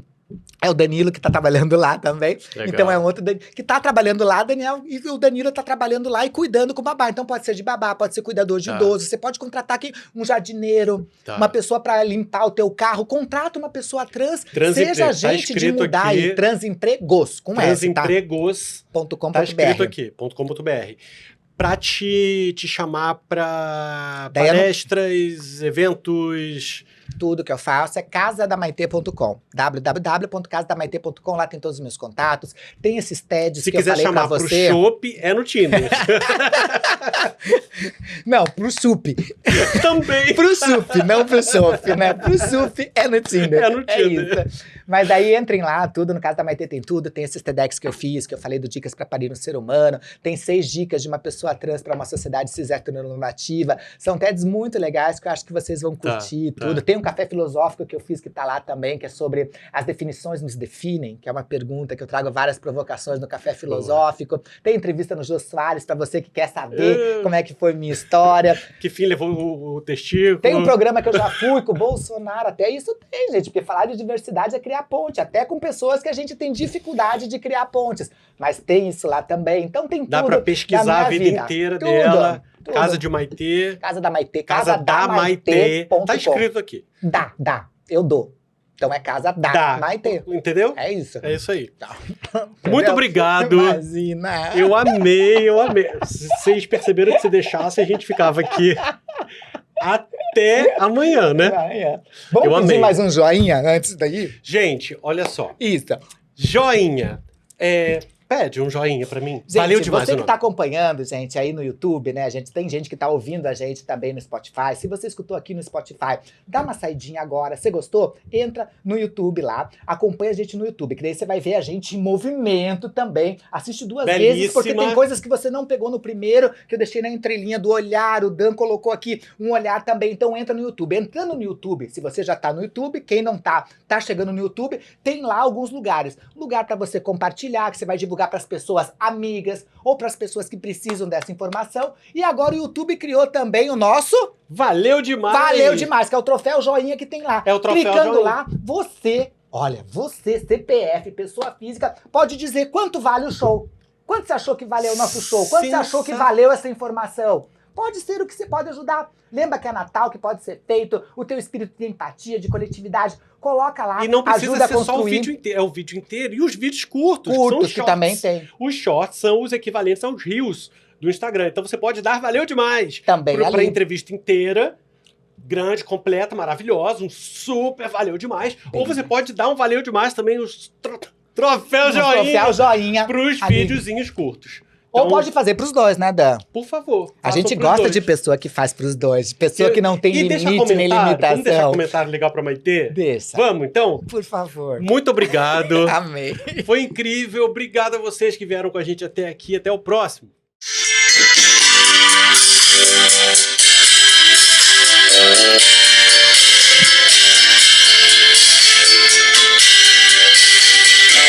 Por isso me provoque. Aqui é a prosa choque.